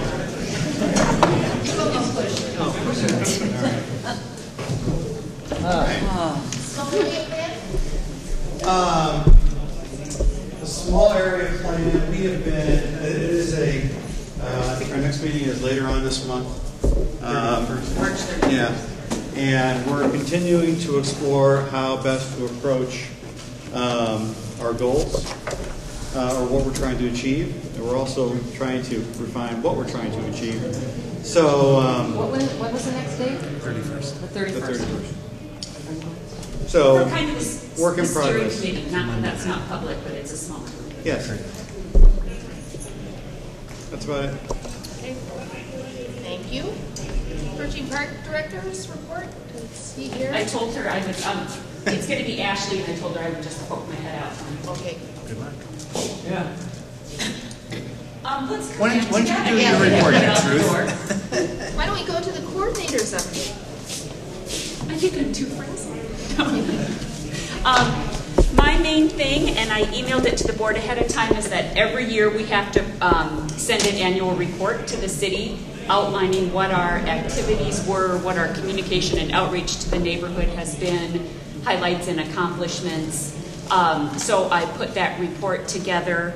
I've got one extra copy in my notes here if anyone in the audience would like to see it. But it's, I cut and pasted as much as I could from the previous year's report and just highlighted our activities of the year. So I just needed the board to have reviewed that and would ask for approval to submit that on our behalf. Would anyone like to see? Anyone in the... All those in favor? Aye. All those opposed? Okay, passes. And that was my main thing. Nothing else? Okay, committee reports. From Arts, I keep at the city, and they just came out on Monday with the new 2014 utility wrap guidelines, all 19 pages of them. And so we are resubmitting exactly what Lynn submitted last year again, having sworn that I drove by them all, looked at them all, and made sure they haven't changed substantially. And I'm not sure how a utility box could change substantially, and they haven't. I've got a couple more to go make sure. And so we will resubmit. As you may know, and Lynn told me, there's basically two ways to do them. We either do the utility wraps based on the 12 designs the city has signed off on, okay? Or we do 100% more work, or like 10 times the work, and find local artists and go through a whole process of selecting them. So if you see some neighborhoods that have very specific utility wraps, that's what they've done. And I think Lynn was going to go ahead with the pre-approved designs, unless I hear from you any great need to start a long scenario where we find independent artists from within Fulton and start at the, every design has to go through the city and become copyrighted, and there's a long, long process. We'll go with the proposed designs, which Lynn sent to the old committee and never really heard from anybody, but I can certainly send the designs along to anyone who raises their hand right now and says they would like to choose. Anybody on the committee? Okay. Otherwise, I'll move ahead. Thank you. Blair, do we yet have a cost associated with these? There is a cost associated with the city part of it, which is an encroachment fee. So every one that we have, I believe we have 8 to 10 chosen, there's $50 just to pay the city to let you do it. And then there's a vendor estimate, and we have not yet had a vendor estimate. So I will bring that to you as soon as I have it from the city. Once I resubmit everything, and then after we get the vendor estimates, then we have to ask homeowners who live around the boxes whether they have any problems with them. So that can narrow it down. If you have someone who says, no, I don't want to look at or fish. Yeah, fish or whatever. I like the green graffiti spewing one. So there's a couple steps, and I will keep you apprised. Yes? The woman in the back. I would like to see if I could address the safety and the traffic. Safety, we've had an awful lot of crime in our neighborhood in the last year, and it seems like it comes around and it's like really concentrated, and then it goes away, and then it comes back. So I went to a meeting with I think her name was Andrea. She was the 5th precinct person at the time. But people need to understand that I think more people need to try to attend those meetings if they can, the crime and safety meetings, because it gives really common sense, great tips in order to be more preventative about any of the crime, the car issues, the garage issues, breaking into homes, things like that. That needs to be addressed or made more aware of block captains. Any of the block captains just need to simply call them, and then the people are welcome to come out and arrange a talk with the neighbors on that block or anything like that. And then about the street traffic, I wonder, and this is probably more for our particular block. We live on 5300 block of Zenith, so 54th that curves around, and then it goes to 53rd. And with the just constant traffic, because people are cutting over from France during the really busy times, people are running speed light or running the stoplights, just really going quickly. They're running the stop signs. It's just there's an awful lot of traffic that seems to be kind of pinpointed to that particular area. And I don't know if a study can be done to just, instead of like having some police sit somewhere else, they could sit in front of our front yard and just get people left and right. So that's. question partially about safety. Fulton has a safety committee, and it meets once a month, the last Tuesday at 7 o'clock at Lutheran Church of the Good Shepherd, which is okay. And so that's there. And as far as traffic on Zenith goes, I live on Zenith, and I'll tell you for free, when I was a teenager, I cut through right there, exactly there, just the way you're talking about. But if there's an issue with people running stop signs, that might be brought up to our liaison with the 5th Precinct. And if you could email Dave Delvoye about that, or show up at this month's safety meeting, that would be good. We'd be glad to have you there. 25th of March. I don't know if she has this. And I would also recommend calling 311 and just at least reporting your particular blocks. Okay, I mean, just at least every time you call, it goes in their system. So at least you create a paper trail that way, at least. Community engagement, any comments? No. NRP, environment, housing, zoning. We did talk about the moratorium and everything at the zoning committee meeting on Monday night, and I'll let, we did put together a statement. I'm going to let Eric read that statement. The zoning committee statement: we have a great neighborhood and we're lucky to be living in such a desirable location. We fully agree with the sentiments that are behind the issues raised with residential construction. Respect for neighbors during the construction process is a must. However, there is a subset of contractors that have made it difficult for those living next door to a construction site.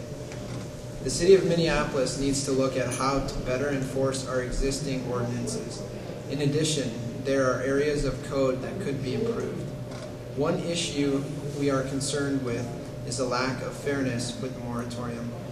Many who do respect the code will be negatively affected by the moratorium. This includes single-family homeowners, builders, and contractors. The sudden imposition of the moratorium has serious consequences.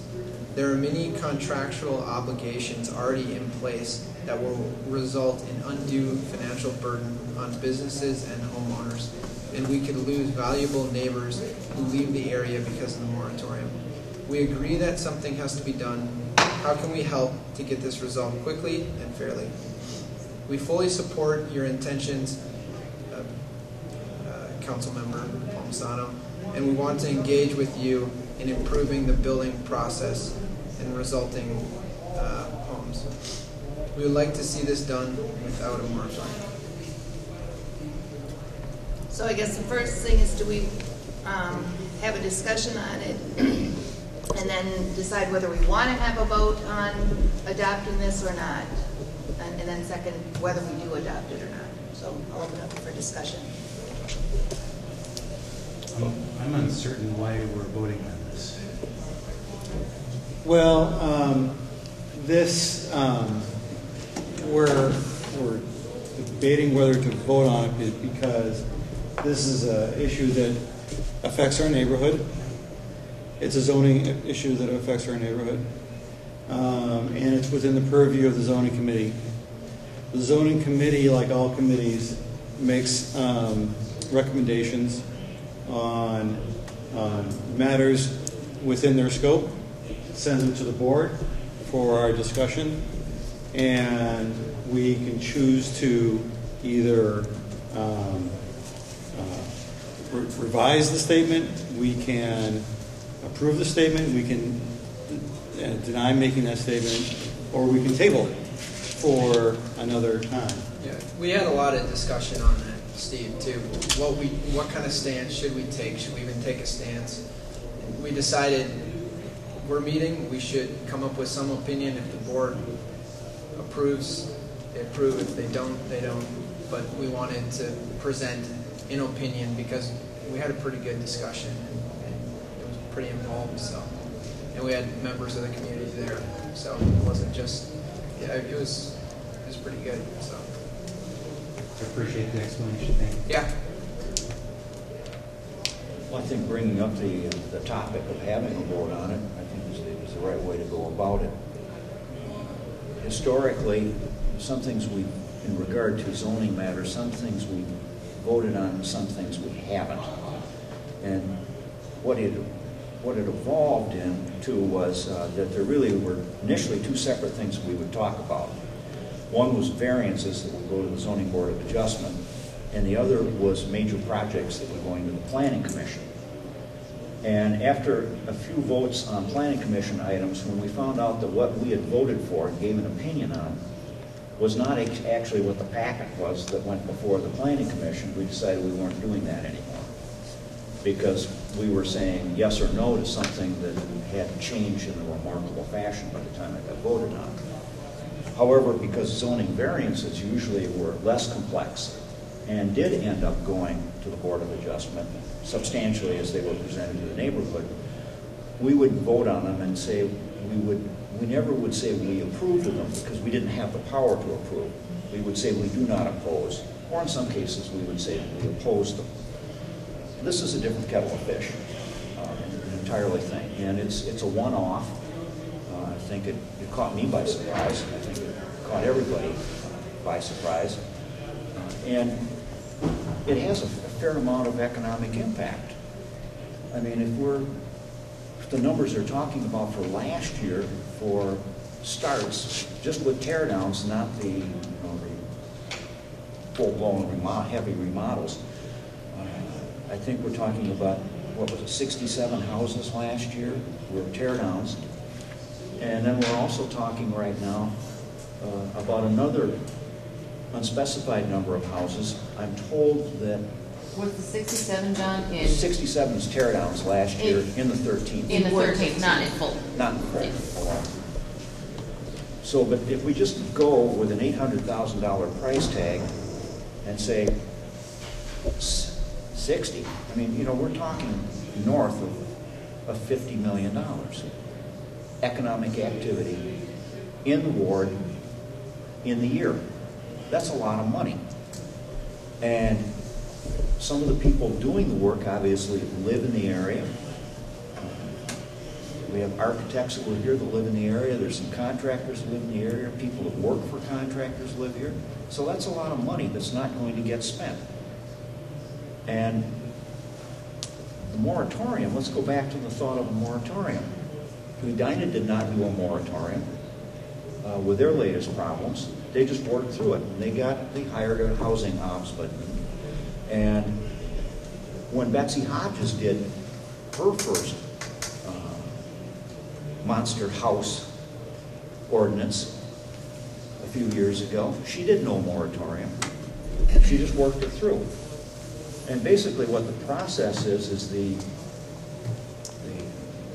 council member initiates something with planning, and they go through, and then it's a negotiation, because whatever gets done in this ward with large houses, there are other wards with large houses. So it takes a period of time. And that didn't seem to bother Councilmember Hodges at the time much at all. She went through the process. And she held a lot of open meetings. I was at one myself at Christ the King Church. There must have been 120 people there, some residents and some contractors. And we got through it, and we got a piece of an ordinance, not legislation, but an ordinance that actually it made some changes. And now that particular ordinance has seasoned about 7 years. And there's some faults with it, and it needs to be corrected. And that's been kind of a given for about the last year. Everyone realized that during the economic slowdown, it wasn't much of a problem because there wasn't that much building. But about 2-3 years ago, it started to pick up. And it's gone quite a pace. I mean, I've got 3 teardowns on my block alone. We do too. And, I mean, in this, I think someone back here was talking, about the number within a few block area. We can all talk about those numbers. We've all got them. So there's no argument that something has to be done about the ordinance, and there are a number of things that, right off the top of the head, you could just further constrict the size. You could change the level of ornamentation that would be germane to the housing built in the era back here. And that would work. The other thing, of course, is the other aspect is the enforcement part. And I know a lot of people confuse enforcement with ordinance requirement, but it would seem to me that's easy to fix too, perhaps easier than the monster house ordinance. All you start to do is, if you don't have enough people, well, you hire more, and then you increase the fines. And if you're not getting somebody's attention about starting prior to 7 o'clock in the morning with a $100 fine, maybe a $1,000 fine, it really does get their attention.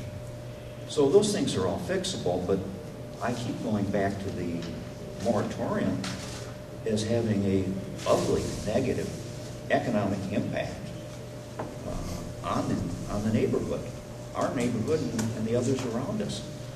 Why should that money get spent in Edina? I mean, it could be.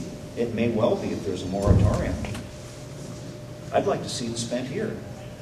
I would, however, like to see the ordinances amended so there are stricter controls.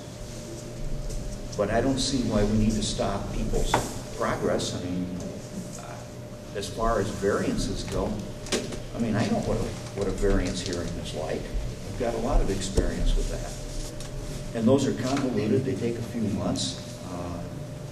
I would prefer to see the moratorium myself just not put in place and have the city go forward with the change in ordinance and a whole different viewpoint on enforcement.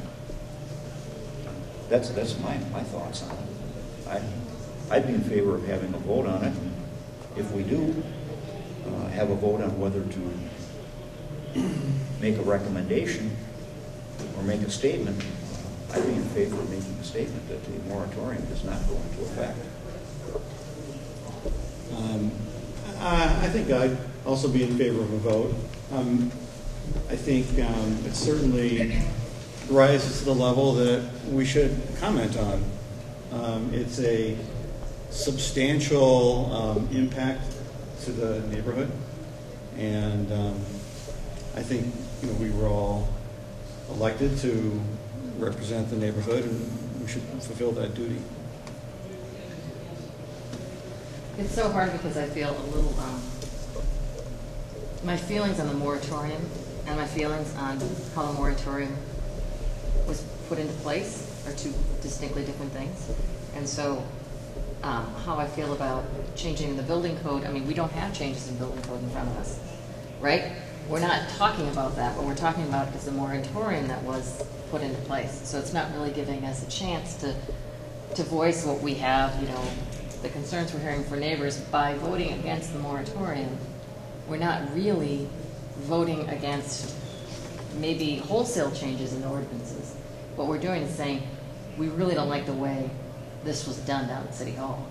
And so those are two very different things for me to be voting on. No one's asking my opinion about how I feel about monster houses or large houses or construction or anything. Basically, it's how do you feel about the way this was enacted and how it's affected business people and people who are doing business in Fulton. And so those are two distinct things. And so I feel kind of taken aback. I wish I was dealing more with one versus the other. Yeah, and I see that there's three things going on here. There's one is the size of houses and the aesthetics of it. There's the construction process and the enforcement of that. And the third one is the moratorium. And I think everybody here is very strongly in support of, or I should just speak for myself, but very strongly in support of blending houses into the neighborhood so that they look good.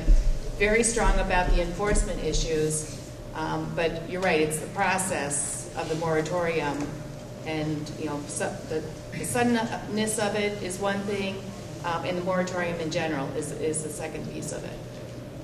So I think we're looking at three different things here, and really what we're looking at is that third one and having to vote on that piece of it.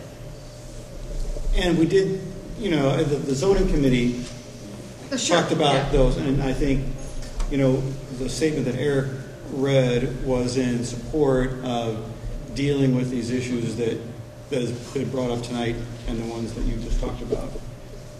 So support of the discussion process. Yeah. To come to a proper resolution. Right. Okay, great. I just didn't understand the statement. I want to make sure I fully understood it before we voted, if we do. May I just say one thing? Do you think that if the moratorium would not have been placed in effect, that it would have even bothered to make anybody notice what's been going on? Well, I think that's a very valid point. I think it got everybody's attention really fast. Yeah. So now we've got everybody on notice that it's an issue, and I totally agree with you. It did get people's attention. Well, the city too. The city has to. I think the city is not looking at how many trees we're losing, and our street finally got repaired. We had the whole last 2 summers. You all have gone through this, I'm sure. They get around to it. The whole thing is new. All the curbs are new, and we've had these huge semi-trailer trucks going over them and back, over them and back. I mean, that street's going to be toast. And the city, that was expensive for the city to do that. So I don't think the city's being honest about what, and I do think it's good to get their attention. Money's the only thing that will bring them to the table, and you know they're going to come to the table mad. That's good. So need more board discussion? Yeah, I guess my concern is, first of all, yeah, I don't love the way moratorium is done either, despite what you read in the paper. I did read your statement. Thank you. I'm a little concerned about passing a vote to say we don't like something that was done by somebody who's 50 feet away. Well, she's not in the room. I'm not really in favor of that. I guess I would argue, I apologize, I was not here tonight to hear most of the discussion. So I'm not really informed. I would prefer to table it for a month and to vote on it next month. When we have more people here, and we've had some time to see what happens for that. My 2 cents. And that would be after, am I right, after the city vote? After the city vote, yeah. And so if you want to impact the city vote, obviously you'd have to vote tonight. I understand that. I don't think we have a history of doing this. John, you can speak to that much better than I can. But if we want to say we really don't like this moratorium, we don't want it going forward, this would do that. My perspective is the moratorium's in place. I would rather we accelerate every action possible to get it off the books, as opposed to make a statement we don't like the moratorium. I would prefer a statement that said, let's get the study done in 30 days rather than 90. Let's do what it can to get this thing accelerated. That's a statement I would like to make. I think that's a way of approaching it. However, a 30-day timeline just won't happen. It just won't. And maybe 30 is not the right amount. Well, but it's going to take. It's just plain going to take time. And this could happen in 120 days, or it could happen in 180 days. But the point being, in the interim, we have economic damage going on. And it's literally starting while we're sitting here. And as to regard to her being 50 feet away instead of being there, none of us were around when she decided to make her decision either. And so we weren't able to give voice then.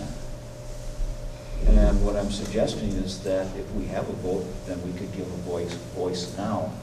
It would have been nice to have been consulted about a moratorium. And she had her reasons for not wanting to do that, because she can stop it now instead of letting overflow continue on. That's her perspective, and she's certainly entitled to it. Okay, John, I'm doing a good job here. We're 15 minutes past when our building closed, so what we need to do is decide if we're going to have a vote or not. Could you, in a very short sentence, restate the statement? I was going to ask if you could read the, therefore, the end part of it again. So we agree that something has to be done. How can we help to get this resolved quickly and fairly? We fully support your intentions and want to encourage with you in improving the building process and the resulting homes. We would like to see this done without a moratorium. Point of clarification, is the moratorium it's set, or is there an opportunity for it to be rescinded? It can be rescinded. Could I add something? What I've been reading is that the full city council still has the power to say, this isn't happening. So even though it's there, they can, I believe, at their next session, vote it down. And she can also withdraw. So if that's the case, then I would agree if we want to take a position that it's important to do it tonight so that it can affect that. I am a little reluctant to say I don't quite feel I can adequately represent Fulton. I heard something tonight, and it's pieces I heard, but I feel if I'm making a vote, it's based on the bits I heard here tonight, and really it's what this board, what we're bringing to it, because I'm not sure enough has been heard to feel our vote represents. And per se, I just want to make sure the process continues. You know, to me, the moratorium is a vehicle to get the process going. And my concern is if the moratorium is canceled by whatever means, the process won't continue. You know, just we'll go back to status quo. And I don't want status quo. So, and you know, I'd be supportive of that type of a statement, and I would vote for that. But I'm not sure I'm ready to say no to the moratorium. And I understand the economic impact. I certainly do. But I think it affects a lot of people. More information needs to come out. So do we have a motion? Do we ask for a motion to have a vote? We'll do that one first. And is the vote to adopt this as the board's statement? No, this is whether we should take a vote on whether we want to have a vote on the moratorium position. So this is just, do we want to take a stand? Yeah. Or do we want to have a vote to whether to take a stand or not? I move we vote. I'll second.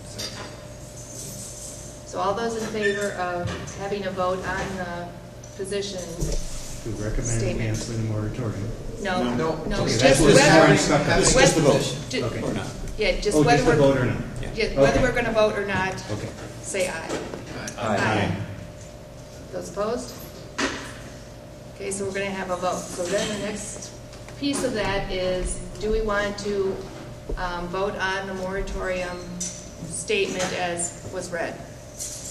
Do we agree with it? Do we want to vote in favor? Now we're actually voting on it, because we just said we are going to vote on Beyond any it. potential of amending the statement? No, we can amend it. It's just a point of order. I just don't know. That's what I'm asking. The person who proposed it, which has not been really moved yet, can accept a friendly amendment, or we can vote to override a different language. Okay. So do we want to read it one more time? No, I don't think I need to have it heard one more time. I just would like to soften the statement about the moratorium. It's a vehicle to keep the conversation moving. I want to make sure the conversation continues to move. So you should, whoever wrote it should move it, and then you can amend it, or you can move to amend it. Okay. So you'd move to adopt the zoning committee. Yeah, so, okay, so do we move to adopt the zoning committee report? Sorry. Okay. Who made the motion? I'm sorry. I would like to make a motion to move the zoning committee report. And just point of clarification, you cannot vote, correct? Yeah, who can't vote here? Well, Jim is not supposed to be able to vote as the president, but really tonight Jane is acting as the president, so I'm not certain. Well, I think it's probably... Is there a lawyer in the room who knows how to And there's a couple other things, and that is that some board members who aren't here emailed their vote in. Don't do that. Okay. I'm just saying that we don't do absentee ballots. Okay. And I don't know what they said. I don't know what they said, the numbers that I... Well, okay, so I'll just read it because I think it's their opinion is important for the discussion. So this is from Jeremy saying he could not be he's out of town. I fully support the zoning committee's position and feel that the board should adopt the position statement. That's from Jeremy. Julie, who also couldn't be here. I too agree with the committee. And then she basically said, okay, I too agree with the committee. And then Bart, who also couldn't be here, had a longer statement, but basically says the moratorium seems like a pretty drastic step for an issue that probably has been around for a while. And then, but he goes into a lot of other points as well. But that's me. So. Okay, so we've had a motion and it's been seconded to adopt The zoning committee statement. The committee statement, thank you. Which, in effect, opposes the moratorium. Opposes the moratorium, but is certainly in favor of moving forward on the process and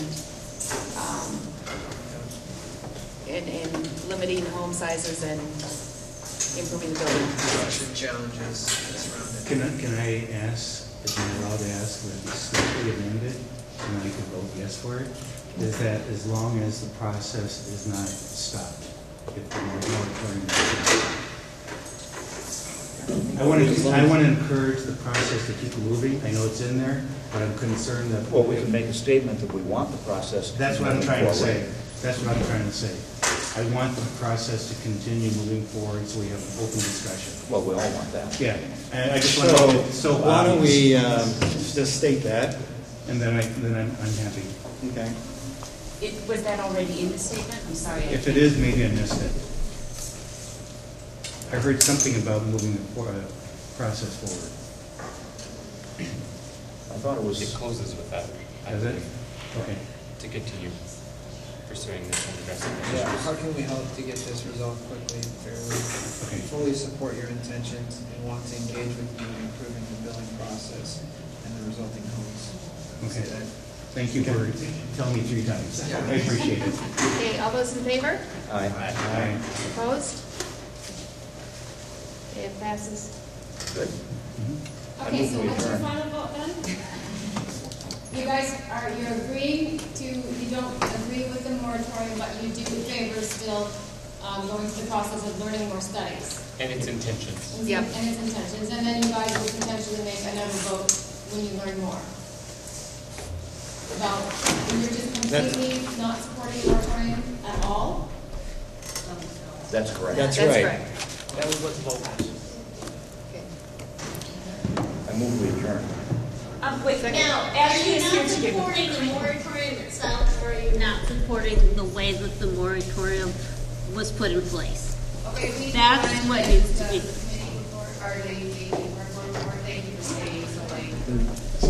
So spring sport registration is still happening, and for Recreation Plus, the summer registration has begun. And that's about it. Scott says hi from Florida. Oh, you have been so patient. Yep, and Nikki spoke about transitions last time, and those are all complete. Is there when does summer registration start? Sorry. It has.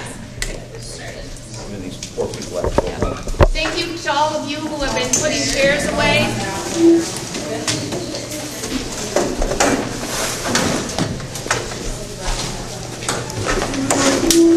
We didn't have to make that bring out of order.